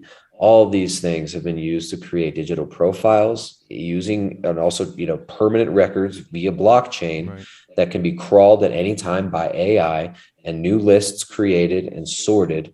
And Yeah, man. I mean, so the IBM was a eugenics tool, and Microsoft is the extension of that. And what we're seeing now is the birth of a new age of control via those tools. It's Right. the new tools of warfare are data, technology, and biotech. Right. And this our greatest ally, of course, Israel. I Um, love them. I love them. I They're know, so good. I know you do. Don't we all? That You make me sentimental. um, that they are just siphoning again the resources out of this country, out of the taxpayers. Um, we could talk about theories of how the money is manipulated and how inflation is on the rise, and then they're selling, as somebody said, which is totally accurate in the live chat, that they're the ones that sold so much of our technology. Who was the one? There was two countries we had to watch from stealing our technology: China and Israel. And Israel, what China didn't get, would sell it back to China, because in my mind, Israel's greatest ally in the globalist restructuring of the world is China. And and China, that's who everybody's put their money on to be the sort of, like you said, our sort of global wrecking ball to reshuffle this whole thing, to destroy the West. Look at what's going on in TikTok. Like you talked about how they've perfected ways to destroy. I'm not on TikTok, but just hearing people talk about what's on TikTok and how it's affecting the Gen Z, it's crazy. It's crazy. Dude, The yeah, stuff that people TikTok's talk so weird. about. I can't look at it. You know what's crazy? On my mobile device, I don't have like an ad blocker or something so every time I get on YouTube, it's a TikTok ad. TikTok spends like all their money is going, there's so much money going into ads on YouTube. So any YouTube video I watch, it's this stupid TikTok, like 10-second ad with this little Chinese girl, and it's like din, din, din, din, din, din, din, din, din, din, din, like this stupid jingle. And yeah, TikTok they're taking over. And when you look at what TikTok is, and it's like this, it's all these dances, I mean, it's literally like, I don't know how to explain what I think TikTok is. TikTok's like this like demonic puppet mastered app that just like, you're literally just like dance for me, bitch. Right. Like that's like what TikTok is doing to children. Just Right. dance for me. Well, It's so and then the Chinese government, they, what I've noticed, because my nieces get on TikTok and they do those stupid dances, and it's like they get these false followers. So I don't believe the majority of the followers on TikTok are even real. I mean, that app would be like X times more users than any other social media. That China just creates all these bot accounts, so they get these Western nations, all the youth, to engage in content creation on TikTok, and it gives them likes, it gives them comments, it gives them followers. So you're a nobody. Now you have 10,000 TikTok followers doing what? Talking about sex, talking about like all these different things that are, a young person should not be talking about so publicly. And so it just creates the feedback loop, these degenerate feedback loops for all these young people. And it's the dopamine hit. And if you get addicted to the dopamine hit, which a lot of these young kids, the suicide rates are being perpetuated through social media and not getting the dopamine hit. So now one app allows everybody to be winners. Anybody can get on TikTok and start getting a following, because half the following is not even real. Yeah, dude, TikTok is so subversive. TikTok is the most evil. TikTok is the most evil freaking thing. I can't believe how far it's gone, man. Oh, I know. Now it's the largest social media app in the world. I mean, just like 3 years ago, nobody would have thought TikTok. Oh, give me a break. Now it's huge. It's absolutely huge. Yeah, but it's like it's taken everything. The gamification, it's TikTok is the social credit system, right? It's Right. TikTok, it's the TikTok super chat life. And it's like everything you do, you're just gonna have to be being cute in front of your TikTok device. And it's like if you take you gotta get your mRNA shot, and then you gotta do your cute little dance on TikTok, and then and you'll get your social credits, and you'll be able to you'll be able to get your kibble rations from Walmart. Right. This is like it's not just China doing this. Like this is big tech, big data, big foundations, big banks, big corporations, governments working together to roll out this. It's like the most dehumanizing system that you could ever imagine. And it's like incremental baiting of the population into this, using Right. the just weaponizing your weaknesses, weaponizing the passions, weaponizing our vanity, our pride, our just it's I don't know what it is, man. I don't know what it is. It's going to get worse probably with Right. more lockdowns and stuff, because TikTok blew up because of the lockdowns. Remember the nurses where you think all those that was what was the weirdest thing about TikTok was the nurses twerking Dude, dances. the super chat that just came in was, "Come on, Tristan, we all know your secret addiction. Watching essential twerkers on TikTok save us from the coof." Yeah.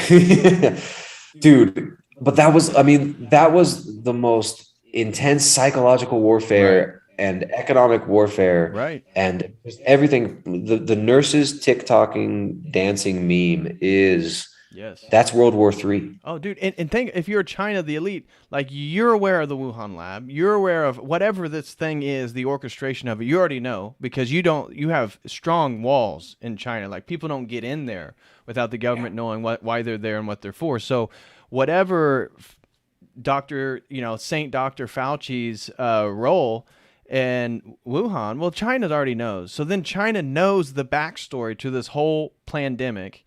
Meanwhile, then, just like you said, they're getting the essential workers to be twerking on the app that they also have engineered to destroy the West.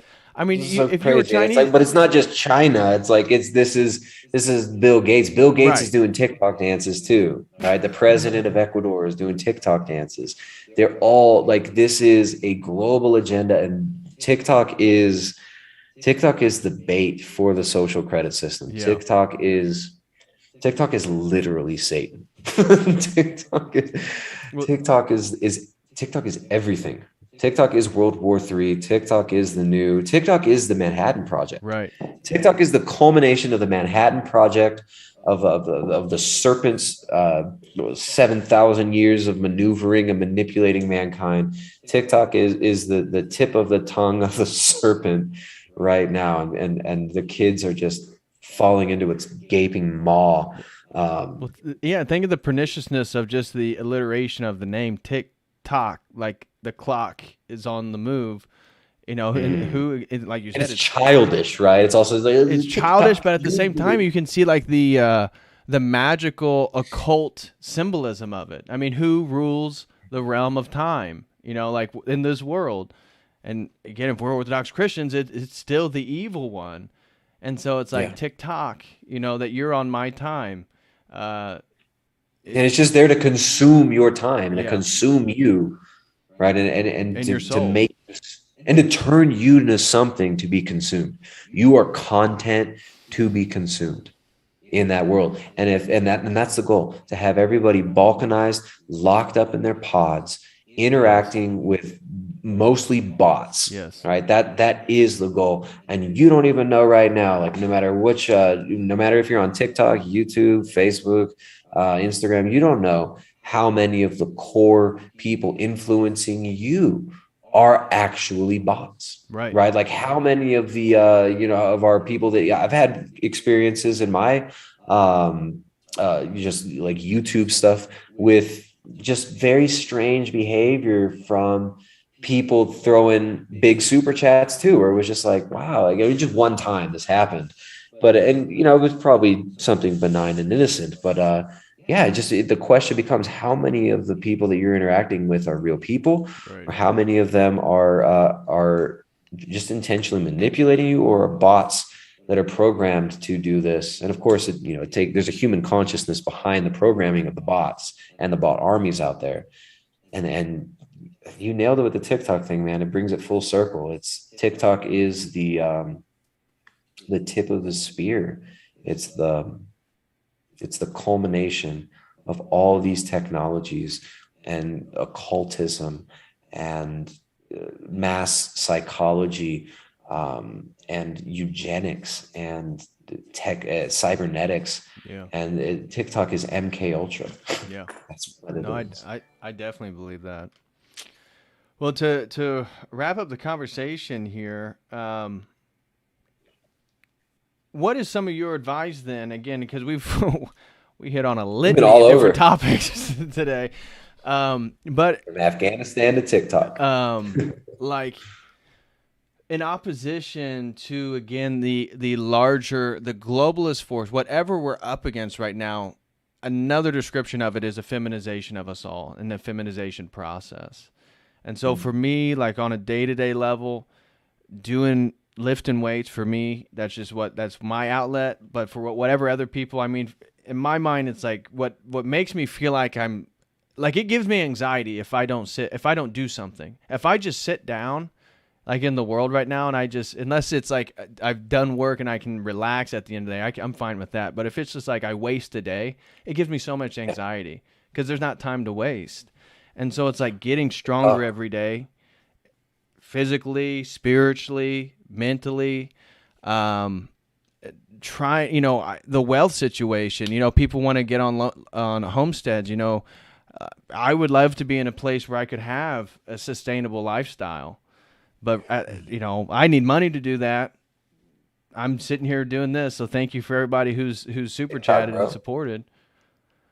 But the money situation, people say get in crypto. Well, I mean, it seems like you just have to destroy the grid. It seems like crypto is a possibility, but I wouldn't put all my eggs in that basket for sure. Yeah, well, I'm not. Yeah, crypto can give people money, but at the same time, it's like, yeah, I don't know, man. I think there was. I was reading something today from Archbishop of Verkey, who was really influential with Father Seraphim Rose, and he was basically just said, like, trying to set yourself up economically and focusing so much on these worldly things can be a trap. And it's like, yeah, we all do need to make a living to survive, but at the same time, it's like, I think it could be a trap as well, man. And I think the whole thing with crypto and all this, that's I'm not bullish long term. I think definitely that's where the elite want it to go. That's where they want it. Everything on blockchain, digital currency, everything tracked.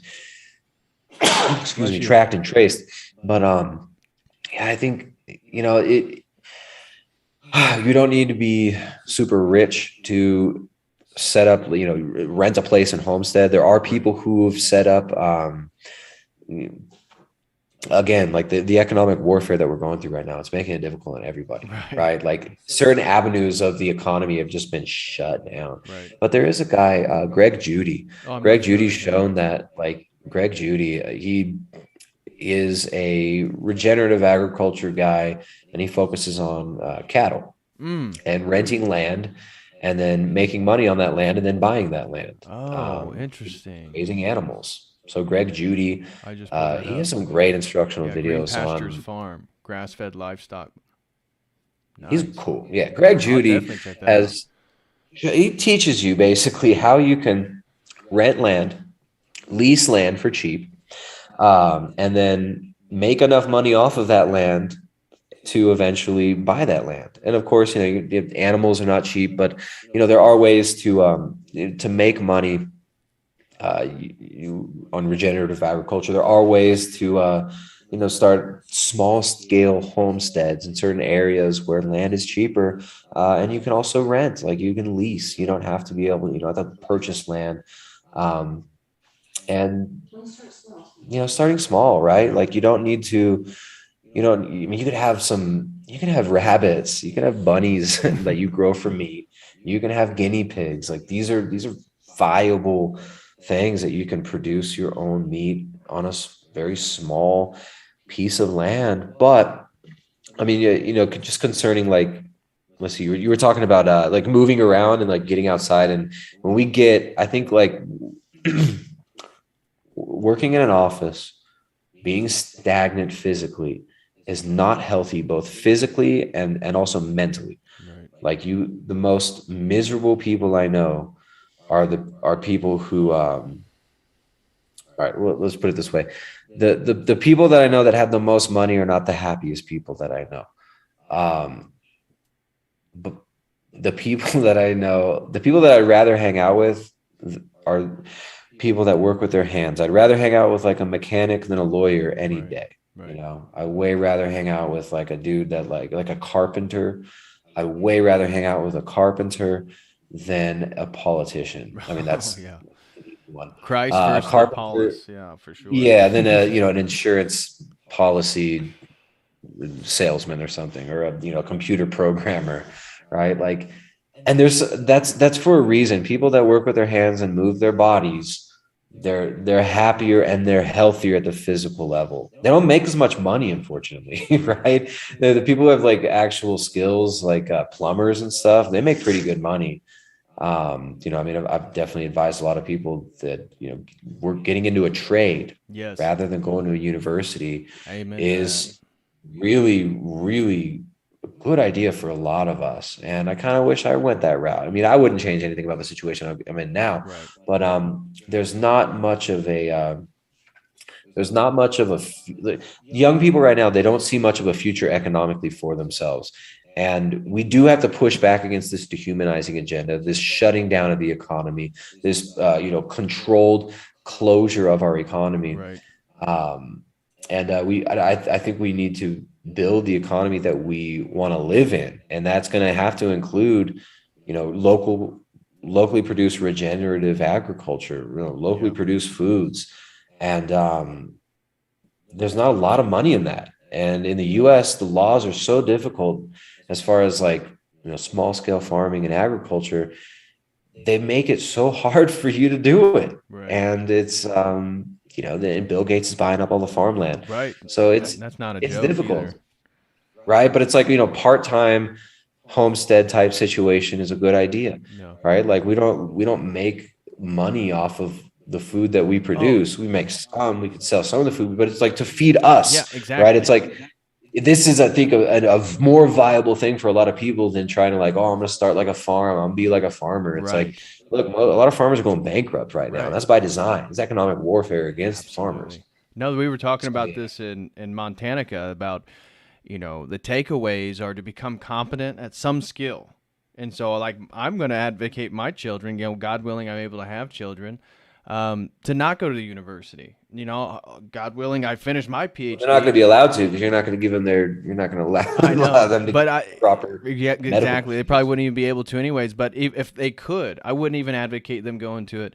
That it's totally, again, I wouldn't change my position where I'm at and who I've become through it all, but I would have probably done a little different if I would have known the global schematics that I was going to be facing over the decade ahead of me.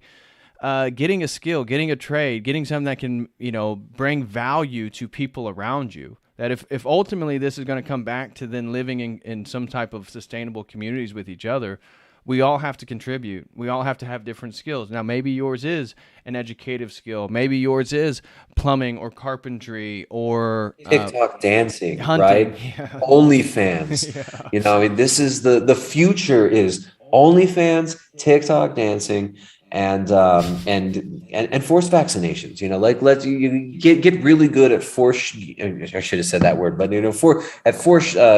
forcing needles in people's arms. That's the future economy. No, you're totally right. There's not, and it's hindsight's 2020, right? I would have done a lot of things differently if I knew where all this was going. Right. But I do think people can make some money on crypto. I think setting yourself up economically is important, but real skills, how to feed yourself, right? Understanding how to, work within your local community to be able to feed your family. And I think a goal of producing, 10% of your own food from your own, resources, or 15% of your own food through your own activity. You can do this in the suburbs. You can have chickens, you can have ducks, depending on where you're at. There are a lot of different options. Like part of the reason why we live where we live is because the price of food is reasonable, right? Good food is not super expensive, and you can produce a lot of your own food where we live with not that much land, and it's not that hard to do. But it takes time, it takes effort, it takes energy. I think it's important to know what you want to go towards, right? So Yeah. moving towards producing, 10, 15% of your own food, and just having little benchmark goals, or like, I want to have 5 chickens and be able to just get my own eggs. That's a good place to start. 1 sec. There he goes. Um, There we go. Okay, we're good again.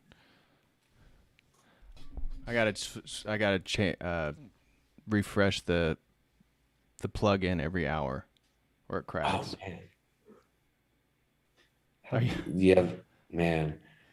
You did anybody hear what I was just like talking and no one could hear me or something? No, they could hear you. It just starts cracking. Like it sounds like you become a bit robotic. I have to refresh the plug-in. It's retarded. Oh, that's funny. It's because Macs are just Anyways, I was amazing. just saying, like, look, OnlyFans is blowing up, TikTok. The TikTok economy is the future. Yeah, it's Uh, that's to ease the anxiety of people, because that's what we're all dealing with. That's what get better at some skill that brings value to other people. Pray, pray, pray. Try to work on yourself and stay physical, because you're not used to anybody. A lot of the men in our community, especially watching your stream, probably my stream, aren't married yet. And so if you're not physically, not like you have to be a bodybuilder or anything like. If you're just not, no, you have to look like David Patrick Harry if No. you ever want to get married. You must be 200. He's 280 pounds. Do you guys know that? 280 pounds. No. Yeah, no, being physical, like you gotta move around. You're gonna be, if you don't want to be depressed, go outside and move around. Right. You're not going to be used to anybody, especially if as an Orthodox, you're supposed to be called to be the spiritual leader, some type of provider, whether, however that's going to be in the future, and a protector, and so like, are you able to protect anybody? Those are great places to start to work on yourself, and so if we can get a skill, if all of us can get some type of useful skill for other people, and by God's grace, us meet somebody to marry, that maybe in the next 2 to 3 years, we can all begin to coagulate in different pockets of whatever countries we're in, and we can have a real future together by the sustainability of all of us contributing to something, our own little communities. And when the feds come, we're not Waco, we're not the Branch Davidian. So when they come, we're not, we'll have weapons to defend ourselves, but they're going to find a Bible study. They're going to find families with children. Like that's They're the gonna point of all find this a stuff. It TikTok can't be about a warehouse militia. It with can't be about working- taking over the Federal Reserve or anything like that. Yeah, man. Yeah, no, it's not. I think that's really well said. You don't want to like start. You don't want to go start a cult, but you want to be.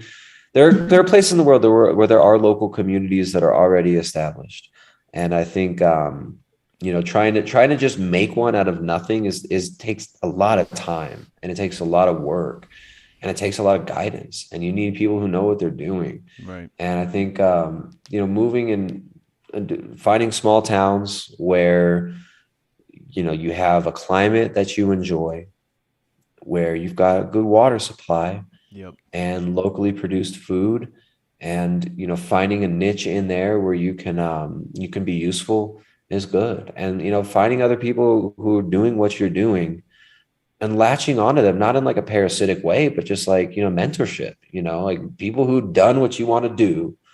Talk to them and ask them questions. If you want to learn how to knit, you don't just like buy all the supplies and just start knitting. I'm what Jessica's weaving over here. I know you're not knitting. I was confused the two, but you go to somebody who knows how to do what you want to do, and you learn from them. Right. And so yeah, I think there are a lot of places in the world where there are people who are well established in food production, if that's what you're interested in. Yeah. Or TikTok dancing, like the hospitals. Go to the hospitals. They're great.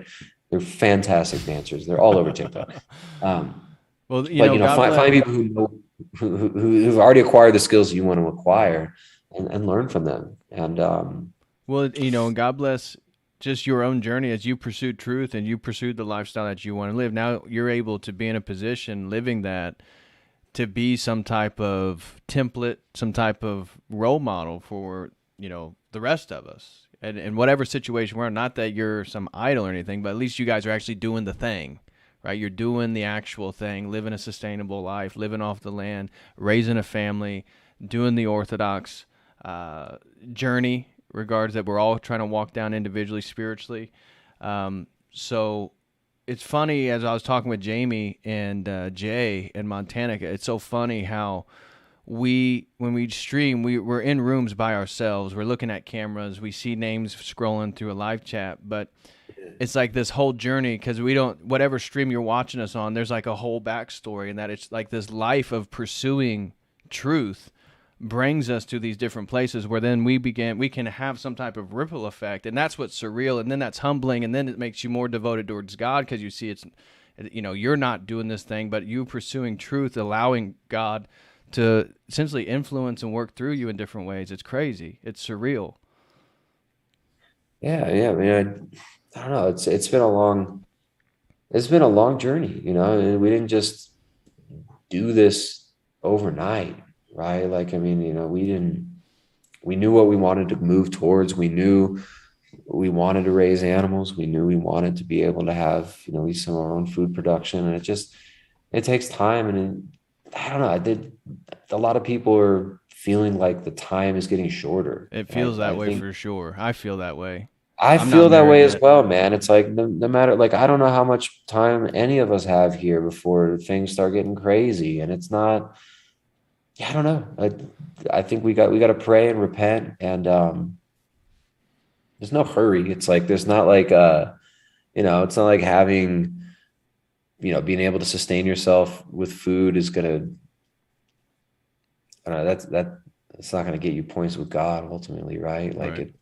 I could have, like, whatever, 1,000,000 sheep, 1,000,000 cows, and whatever, like, all, like, and yeah, I can't take that with me, and that could be taken, like, anything I have could be taken from me in a moment. And look what happened in the Bolshevik Revolution.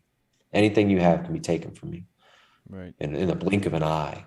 So I think, yeah, we want to move towards what we want to do, and we can't get too much in the mind state of, oh, it's all falling apart, I can't do anything, it's the very Right. last minute, or I have to do everything out of desperation and Right. desperately get all my things in line. But I mean,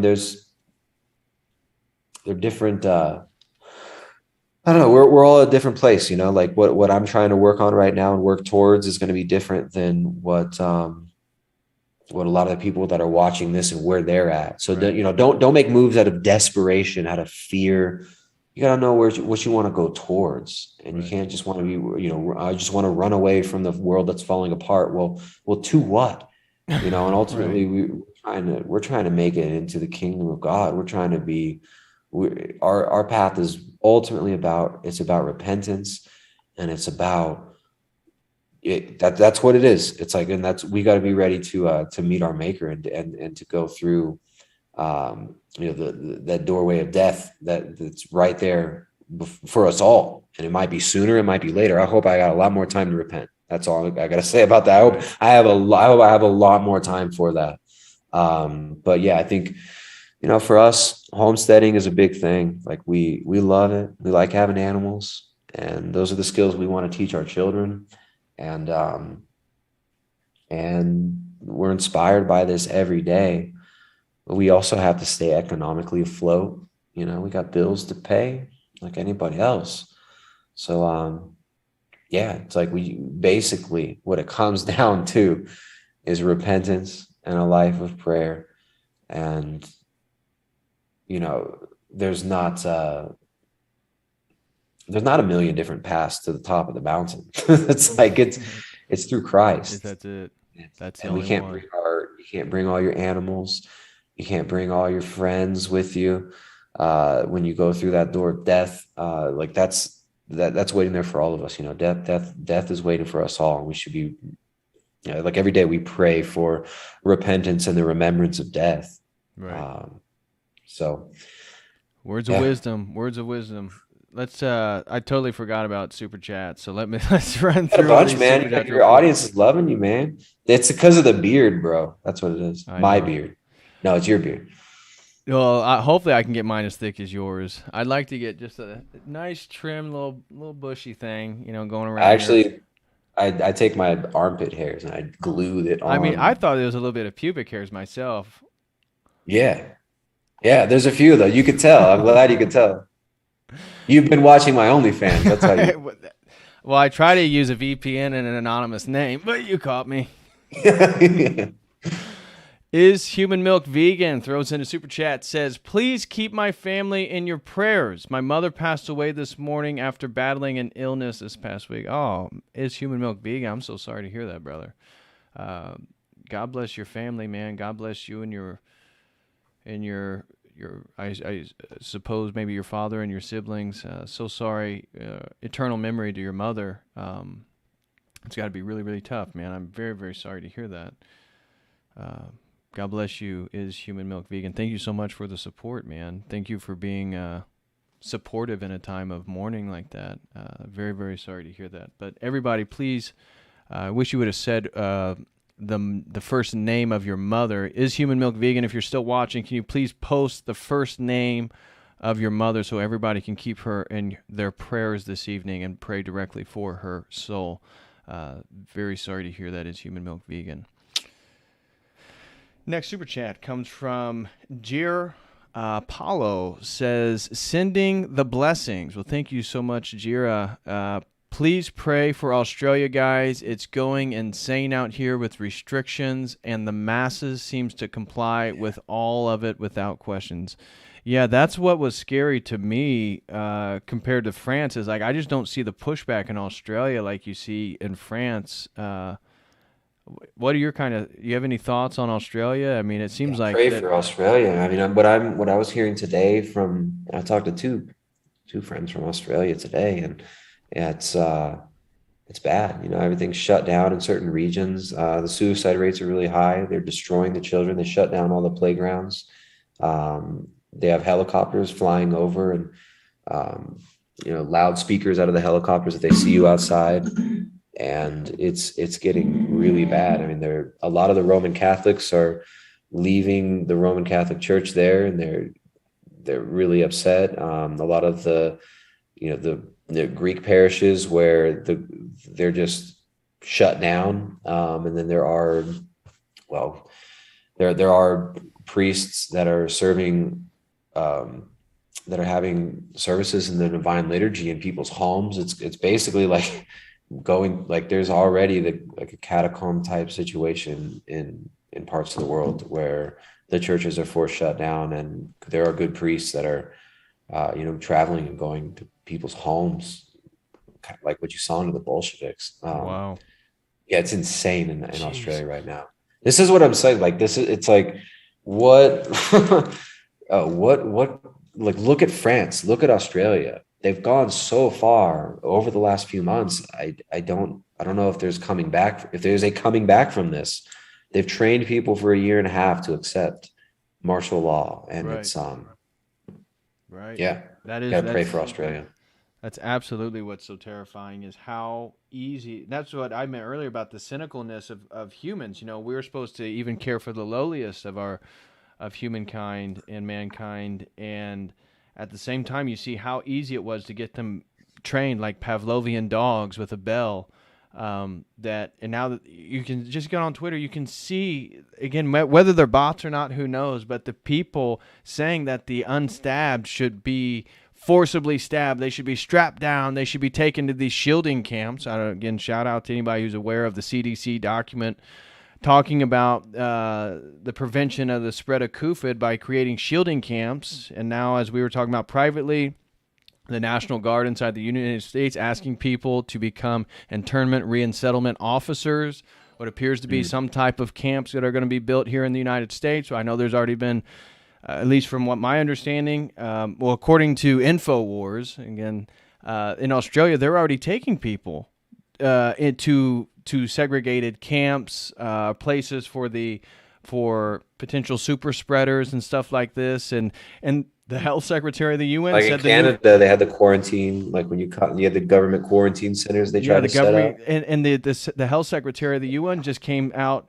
publicly, I think this was last week, that the new frontier of the COVID pandemic is inside homes, and that they need to begin segregating, again, the people who are spreading COVID inside the homes. And this may be parents versus parents or parents and children.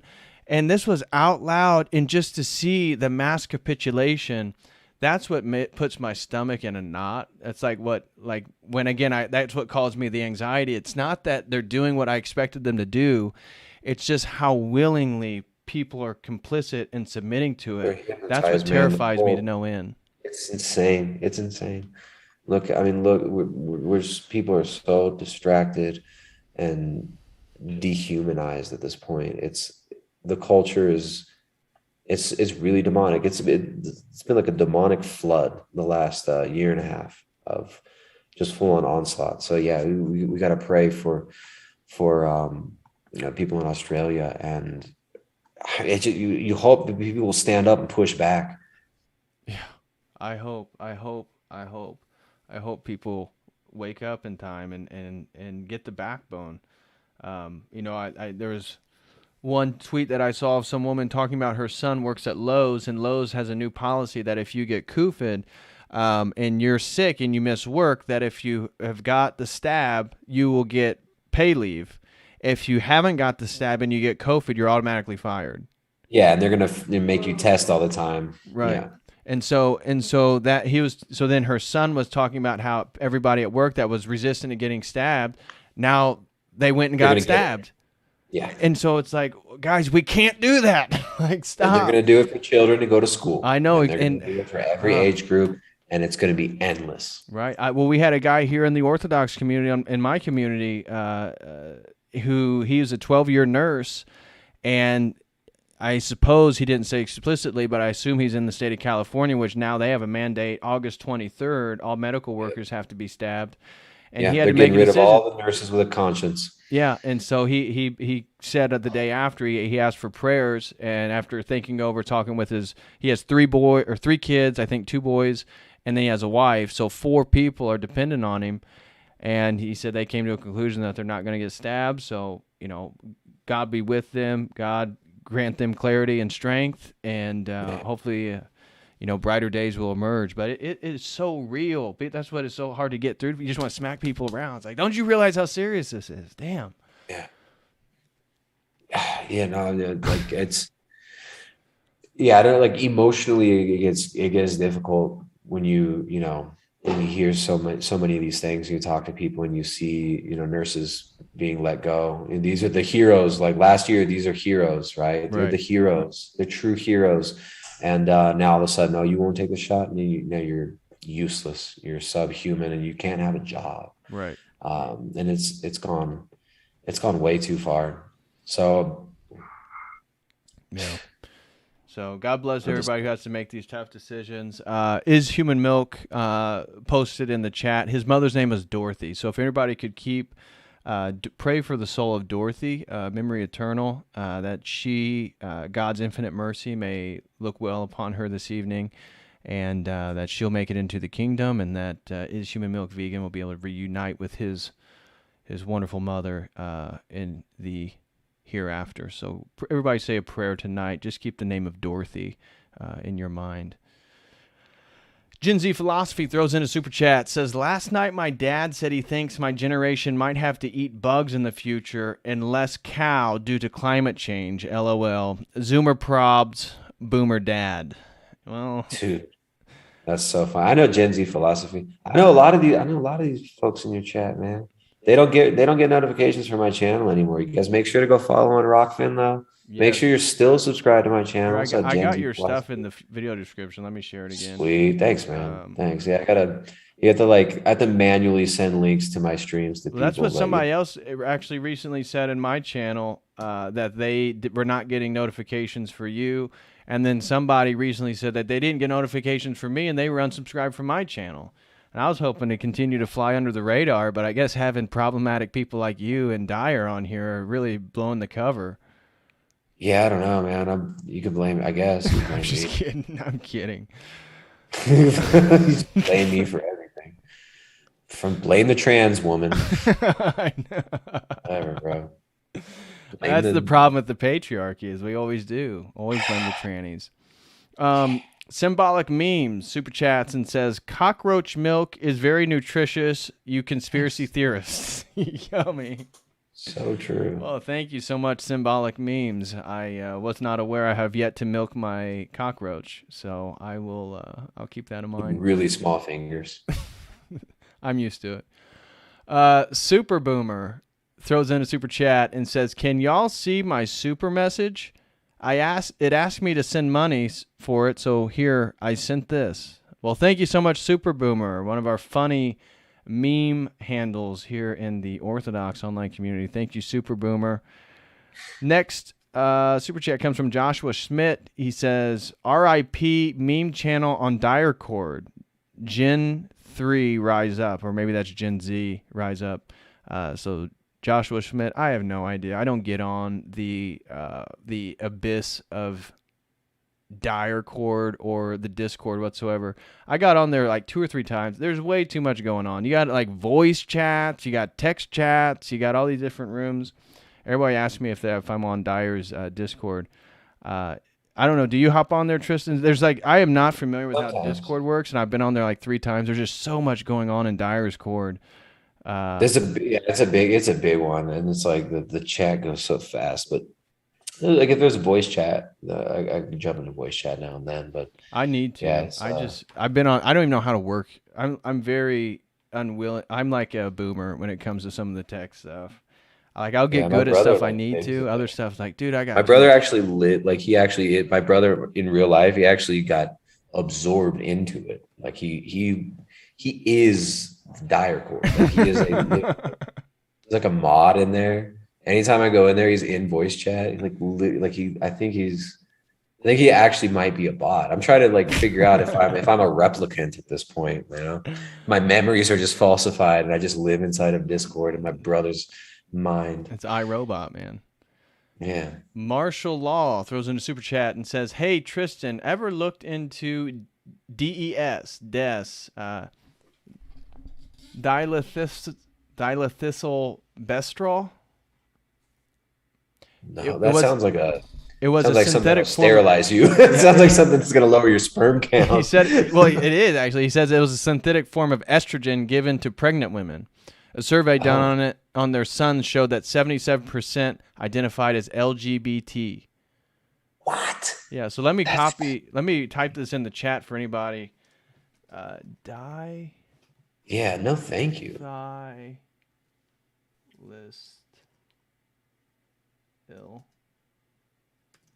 I got a few little research links to. There we go. Research leads. So whatever that chemical is, you guys can check that out. Martial Law, if you're still with us, feel free to share a link to any sort of paper or study related to this. We'd love to check that out. So thank you very much. Look a little more into that. Thank you. Martial Law. So I just remembered, for the people we were just talking about, for the people who get unsubscribed from my channel, don't get notifications.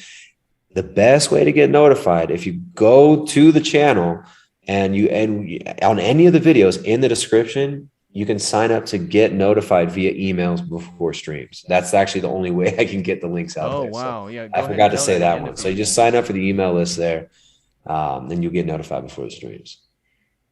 Yeah. I wasn't even aware of that. So, that'd be ideal. For me, I try to tell people, just follow me on Telegram. I post all my stuff there beforehand. Nice. Even though that's I follow you up there. I see Telegram. Telegram's another one of those things where it's just like there's like 50 to, like, you open it up and it's like go away. Yeah, much. I have 4 groups: one for fitness, one for finances, one group chat, and then my actual channel. And so that's the only ones that I really engage with. It's again, too much going on. I got too much time. I got things I got to do. I can't invest too much time in these online things. But at least for content creators to have direct access to people, it's like I try to utilize the Telegram, old Telegram. Allison, a good Orthodox sister and catechumen here in our community. Shout out to you in the communist state of California. Hope you are doing well. She says, "You guys are based." That is all. Orthodox Cross. Well, thank you so much, Allison. God bless you and your husband. Like a racial slur, based? Yeah, it's more towards you. It's actually a tranny slur. Okay, that's a transphobic slur, I guess. The kids are using that. So thank you so much, Allison, for the super chat, and hope you guys find a place to live. They're looking to move out of California and looking for a nice destination. Oh, here's a familiar name. Chase Haggard throws in a super chat. He says, I'm so proud of you two queens. That's a ghetto spelling for queens. Discussing your feminization. Amazingly stunning and brave of both of you. Well, thank you so much, Chase. My brother never shows up in my chat. He only shows up in yours. Well, I mean, suitably so. He wants to listen to interesting content and information. Yeah. Whoa, wait, what? I mean, today's stream was mostly you talking, actually, so that wasn't a good one. But anyways, yeah, Chase, I met your brother. I actually stayed with him in Montana. We roomed together. So shout out to all the boys in the Airbnb. Chase, Peter, Paisios. Just dox everybody. Go ahead, just dox them all. Yeah. Josh, I'm just saying first names. Give them the social security numbers, addresses, do it all. Oh, Luke, shout out to you, brother. So anyways, thank you very much, Chase, for the super chat. Pleasure to meet you, brother. God bless you in your music career. Very talented young man. I didn't know you guys related to Merle Haggard, so that was great to find out. Yeah, shout out to Grandpa. Ball Enthusiast throws in a super chat and says, hardly get to catch you live, COTEL. Glad I can catch a part of this stream with the man, the myth, the legend, Gigavaxed, trans vegan Tristana. just call me Chase Haggard's brother from now. Sorry for giving YouTube half the money. Got to make a stream live. It's all good, man. But wow, that is quite the name. Gigavax, trans vegan Tristana. I like that. It really has a ring to it. That's right. It really has. That's all the pronouns. The ones that you can legally say on YouTube. I got others. Ball Enthusiast throws in another super chat. Thank you so much, Ball Enthusiast, for your support and contribution tonight. He says, come on, Tristan. We all know your secret addiction. Watching the essential twerkers on TikTok save us from the coof. That's right. Stefan throws in a super chat. Steven, what's wrong with chocolate milk? Nothing is wrong with chocolate milk. Chocolate milk is good after workouts. Chocolate milk is delicious. But I was just mocking the Groyper movement, and the Groyper movement being very neotenized and posting. I remember I did a stream on them one time, and they had there's a photo of it was like this thing that went all across Twitter, had like thousands of likes, and it was like microwavable chicken nuggets, a big wine glass full of chocolate milk, like chocolate brownies with sprinkles on it, and then like microwavable mac and cheese. And you're way too nice. Everything is wrong with chocolate milk. Nothing wrong with chocolate milk. Everything about chocolate milk is wrong. Like, you should never put chocolate. What is chocolate milk? You're like Nestle. Tell us, break it down for us. What are you doing? They put freaking Nestle chocolate syrup in your milk. Just put a bunch of GMO corn syrup in like a legitimate food, and that milk's probably pasteurized too. So I'm not going to be nice here. I'm gonna be. He'll be the good cop. I'll be the bad cop. Your chocolate milk is gay. Get rid of that chocolate milk. Drink real raw milk with its cream separates on the top of it. We drink chocolate milk. You probably need TRT. I'm just kidding. Well, Steven, at least he wasn't holding back. I personally don't drink chocolate milk. I try to cut out most sugar because sugar's terrible. Because you're not in fourth grade. Yeah, and sugar's terrible for your gains, right? I want to maximize my testosterone production as much as I naturally can. Sugar is an absolute killer. So try to cut out sugar, or if you're drinking something that has sweetened, make sure it's no sugar, even though, again, you have to be careful then what is being sweetened with. So look at the label, see what's inside your stuff. But I would recommend cutting out as much sugar as possible so your testes can actually make something that's going to be useful for your body. Yeah, I would add that, but I would lie if I didn't say chocolate milk was delicious. When's the last time you had chocolate milk? Hmm.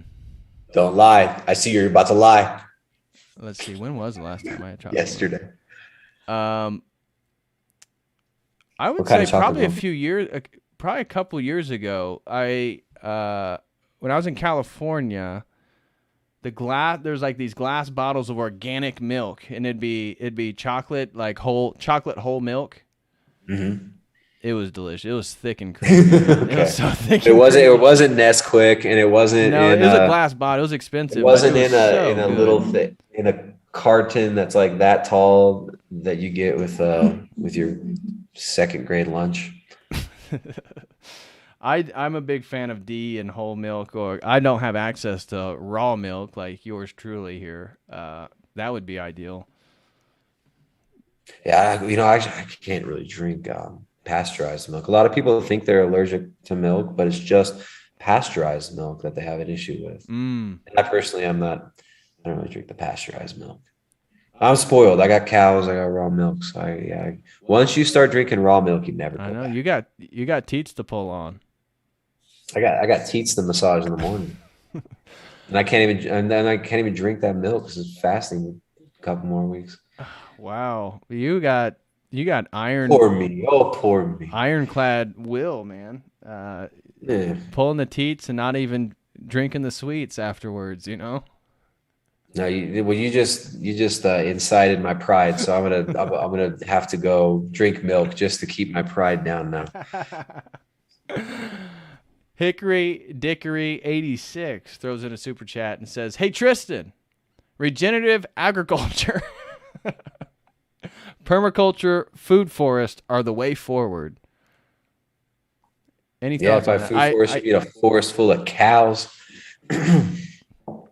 Yeah. Yeah, no, you're right. No, the permaculture, regenerative agriculture, definitely useful. It's not a new concept. Land management and intelligent land management has been implemented for thousands of years. This is something that was trained out of us by the industrial agriculture system.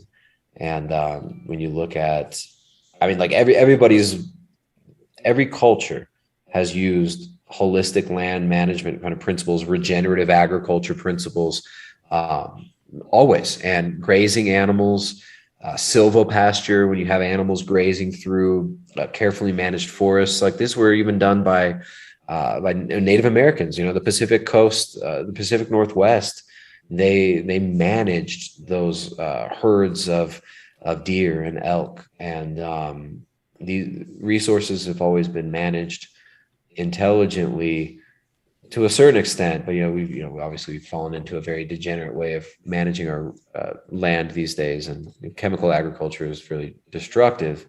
And it's the way forward, but it's also kind of the way back, because it's how people have always done it. Right. Is multiple, not just monocropping and using a bunch of chemical fertilizers to grow food, but actually building soil using animals, using various practices, and intensive grazing as well. These are important concepts. Right.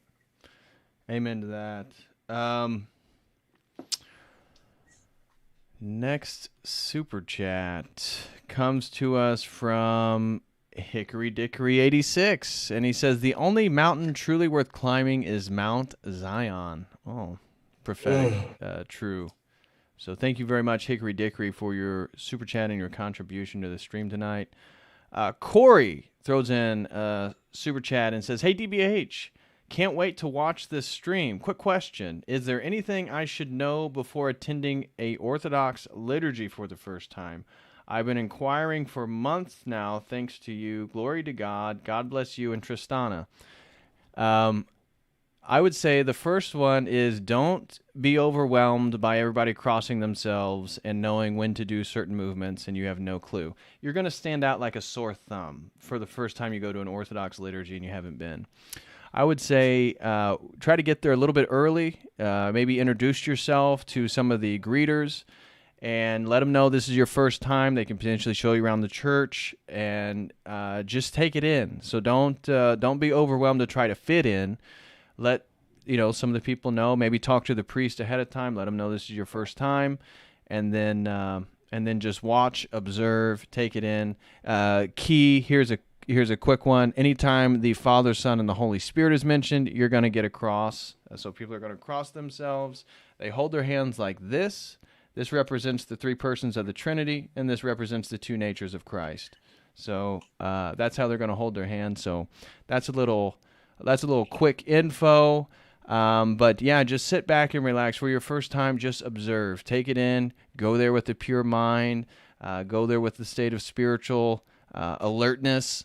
And enjoy it. Enjoy it. It's going to be beautiful. So God bless you, Corey. Glory be to God. Glory be to God that you found your way to orthodoxy, and I've had anything to do with that. So that's great to hear. Thank you so much for your contribution tonight. God bless you, Corey. Enjoy church this coming, I guess, in 6 days, because we just had it. So... Thomas G. throws into Super Chat, says, yeah, I'm from Australia and currently 6 hours away from my parish, which is in Sydney, and I haven't been able to go for 8 to 9 weeks now. Pray for us. Thomas G., we absolutely will say, guys, everybody say a prayer for Dorothy. This is Human Milk vegan. His mother passed away. And Thomas G., definitely we will say a prayer for Australia. Ball enthusiast, 3 words: chocolate, cockroach, milk. There you go. That's approved. Mandatory. Excellent. Chocolate, cockroach, milk. Pat and Tristan, please come to my parish in Torrance, California. My priest is based, and our archpriest, Father Josiah, also got Brother Augustine to visit. Been there. Just be honest, Marco Ramos, I don't plan on making too many trips, although my girlfriend is in LA, so I'll be going to LA to see her, which is unfortunate. I hate going to California. I really, really hate California. So possibly, I doubt Tristan's ever going to make that journey, but I'm sure he appreciates the offer. He does like to be invited to places, even though he's going to give you the I like to be invited, but I'll never, I appreciate it, but I'm not even allowed in California anymore. Oh, yeah. That's my excuse. I got kicked out. They kicked me out of the state. That's probably a badge of honor. If I stay in California, I will be. They'll have to incinerate me on site.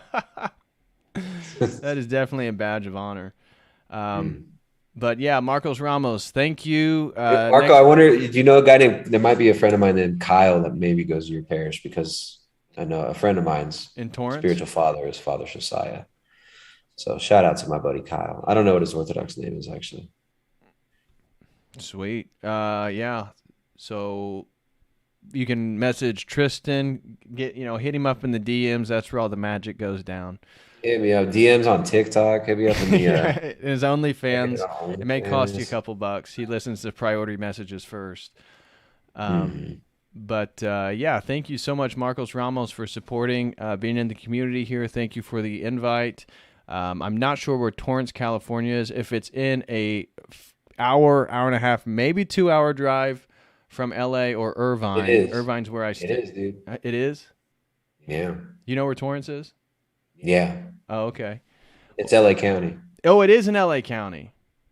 I think it might be like LA County near Orange County. Oh, well, if it's in Orange County, I might be down, because when I go to California, I stay with my buddy who's a doctor. He lives in Irvine. So I stay with Dr. Mo. I think you're going to be close. Yeah, I think you're just get on that good old 5 freeway. Oh, yeah. Maybe you have to get on the 91. I had to travel the old 15 back and forth to LA. Ooh, beautiful. Beautiful.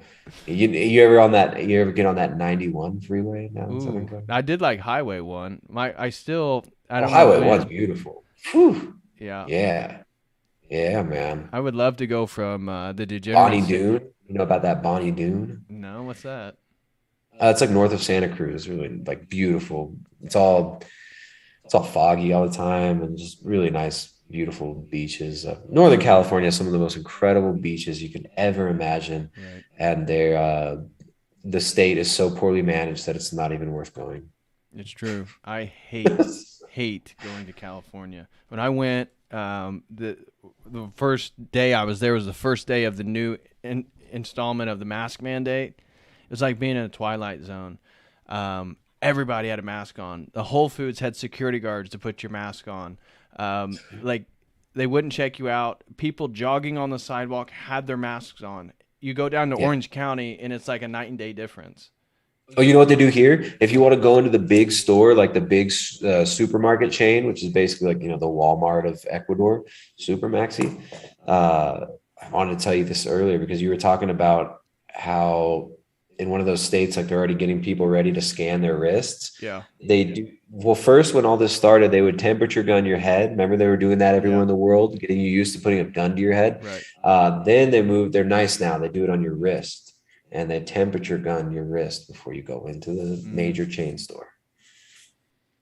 Yeah, this is all slow Pavlovian submission to the beast system. The spirit of the Antichrist is alive and moving. Marcos Ramos says it's in LA County, but tucked away in a peninsula, St. Matthews. Okay, well, Marcos Ramos, next time I'm out in LA, I will be open to visiting your parish, so I may take you up on that offer. Do it. He better Do it. not. I'll go vicariously through DPH here. I'll send my brother. There you go. Fed brother. He'll send the long descendants of Merrill Haggard out there. So they'll play country music after liturgy during the the fellowship hour. So it'll be a lot of fun. All right, guys. Well, that concludes all the super chats. Tristan, thank you so much, man, for coming in. I didn't mean to hold you for over 3 hours. It just kind of unfolded that way. I knew that once we man. I'll bill you by the hour. Yeah, please do. Yeah. I know that when we get talking sometimes. I didn't know how long it would go, but I wasn't expecting a full 3 hours. I thought. You get us bigots together. We just jabber forever. I know. I need 3 more hours if I didn't have to sleep tonight. Well, is it 10:13 there, or is it 11:13? 10:13. Oh, you're an hour ahead of me. I'm an hour ahead. Oh man, time traveling. I know. I'm in the future, and so I can actually. I had a couple nights this week where I was up to like 2:33 reading, and then like. I slept till like 9 one of those mornings, which is kind of rare for me. But yeah, I'm gonna try to get a decent night's sleep tonight if I can. Are you a good sleeper? Depends. It depends. I'll probably sleep well tonight. Depends on like if I've been kind of active during the day. Mm-hmm. Like if I'm not active, if I'm physically stagnant, I won't sleep as well.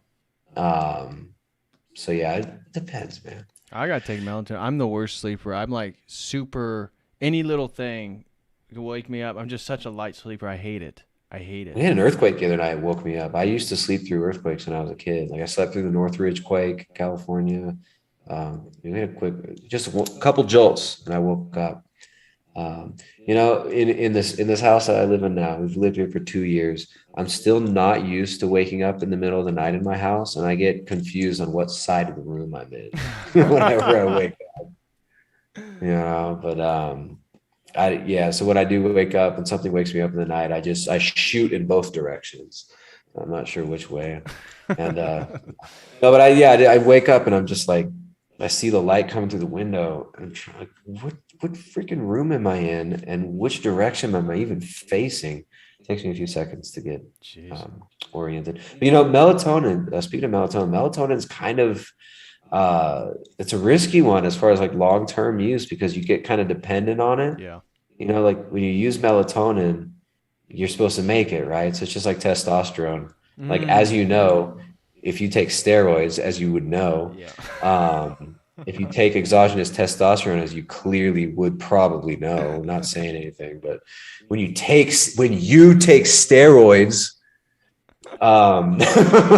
like you won't make the testosterone. Same with melatonin, like it can be weaning off of it might be a good idea, and maybe going towards I definitely L-theanine can be good for that. I actually have a drink. I got these stress relief with L-theanine in it. These nootropic drinks. That's a good one. So there's also Phenibut is synthetic, and you can develop tolerance to that. But that's like a Russian. It's Russian, so it's good. No, but it's like a Russian nootropic, and Phenibut can be good for getting sleep, and it doesn't give you it doesn't shut off your melatonin production.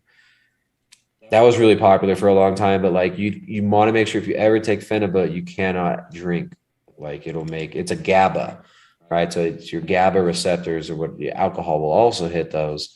So if you like were to take Phenibut and then have a drink, it'd be like you just had 4 drinks or 3 drinks.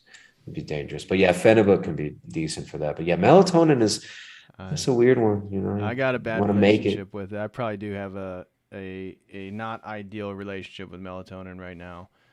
With lights too. Like now we got all these lights on. You know, if we gotta get the lights off and get like a red light on or candle light or something, Right. that helps too. Yeah, I need to do that.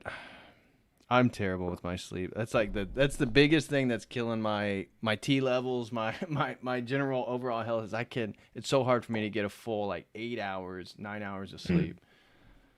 You wake up a couple times a night or 3 yeah, times, 4 every times. night. Yep. Yeah. Well, that's what melatonin will do too. Melatonin, because you take the melatonin, and if it's not like a slow release, which of the slow release is going to have coatings and whatever crap in the slow release tablets, you take the melatonin at about 2-3 o'clock in the morning, your body's not producing melatonin and you're just going to wake up. That's usually what happens when people take melatonin. So like wean off the melatonin, and sometimes also it's like just if you sometimes take a nap during the day, like push through that nap and make sure you don't, no cat nap, tire yourself out, or like stay up late one night and set the alarm the next day. So that night you get actually tired, and then lights off in your house. Like once the sun's going down, unless you're doing a stream or something, and then use maybe some red light or a candle or like a fireplace or something. And just try to get good sleep that night to just set the clock. Yeah. It's hard. And it's like stress and stuff too, right? Stress will keep us up. No, those are great ideas. I need to definitely do that. And you're right. I definitely need to get off the melatonin. It's become a crutch. And since you said that the last few nights, actually, it's right around 3 a.m. I'll just wake up and I'll just lay there and it's like I'm awake, and I'll usually just I'll just chant the Jesus prayer until I fall back to sleep. That's usually literally what I do. Just because just to do something with my mind. You can get like a cheap red light. Like we have the red light next to our bed, and it's got a 20-minute timer on it. It turns off after 20 minutes. So if I fall asleep, it doesn't stay on. But like a red light therapy, like certain frequencies of red light help you produce melatonin. And there are some cheaper ones you can get from Amazon, like just like a small red bulb. That's in the near infrared and red frequency. It's like the 660 nanometer to 680 nanometer range. And that frequency of light will help you to produce melatonin. And you can like read with that. And if you wake up in the middle of the night, you turn it on, open the book that you keep next to your bed. That's what I do. Like I'll fall asleep within usually 15 minutes of, reading in bed with that. But yeah, dude, no, sleep is terrible. Yeah. Which is, that's probably why you have to take all the steroids to keep your gains. It is. It's all artificial. I'm afraid to stop. The synthol, all that synthol that you. I'm afraid to stop putting the tren in my ass cheeks every day because I don't want to see what myself is going to look like. I don't want to see it. Yeah, it's body dysmorphia. That's with all the synthol and stuff that you clearly have to do to keep that physique. That's yeah. Thomas G throws in a quick super chat for $1. Says, wear blue blocking glasses at night and a red light. I do it every night and it's helped so much. Well, thank you, Thomas G. I may have to. The blue blocking glasses, they look gay, but they work. I may need to do that. That's the biggest thing that's killing me right now is my sleep. And it's like I just overcompensate with caffeine in the name of love. You can sing your favorite U2 song when you wear them blue blocking orange glasses. I usually just rap WAP when I wake up in the morning. That's usually what I do. That's really, you rap WAP. That was a rap right there. Hey, bro, where'd you get those sick rhymes? Aren't you the rapper though? Yeah, I'm like, well, yeah, obviously. Or you expect me to just break out and rap right now just because you rap? Like, come on, man. It was like a break dancing. I was challenging you. Yeah, I want a better challenge than that. Rap, whap, slap, clap. Oh, come on, man. Give me something to work with. Give me like a beatbox or something. I don't know. I think my melatonin's kicking in, so I'm gonna have to. Or your steroids. Well, thanks again, brother. Again, God bless you and your man. family. God bless your children. God bless your wife. I hope everything continues to go well. And I hope you guys stay safe. And everybody still watching or watching in the future, hope you as well, that you and your loved ones can stay safe. And until next time, as always,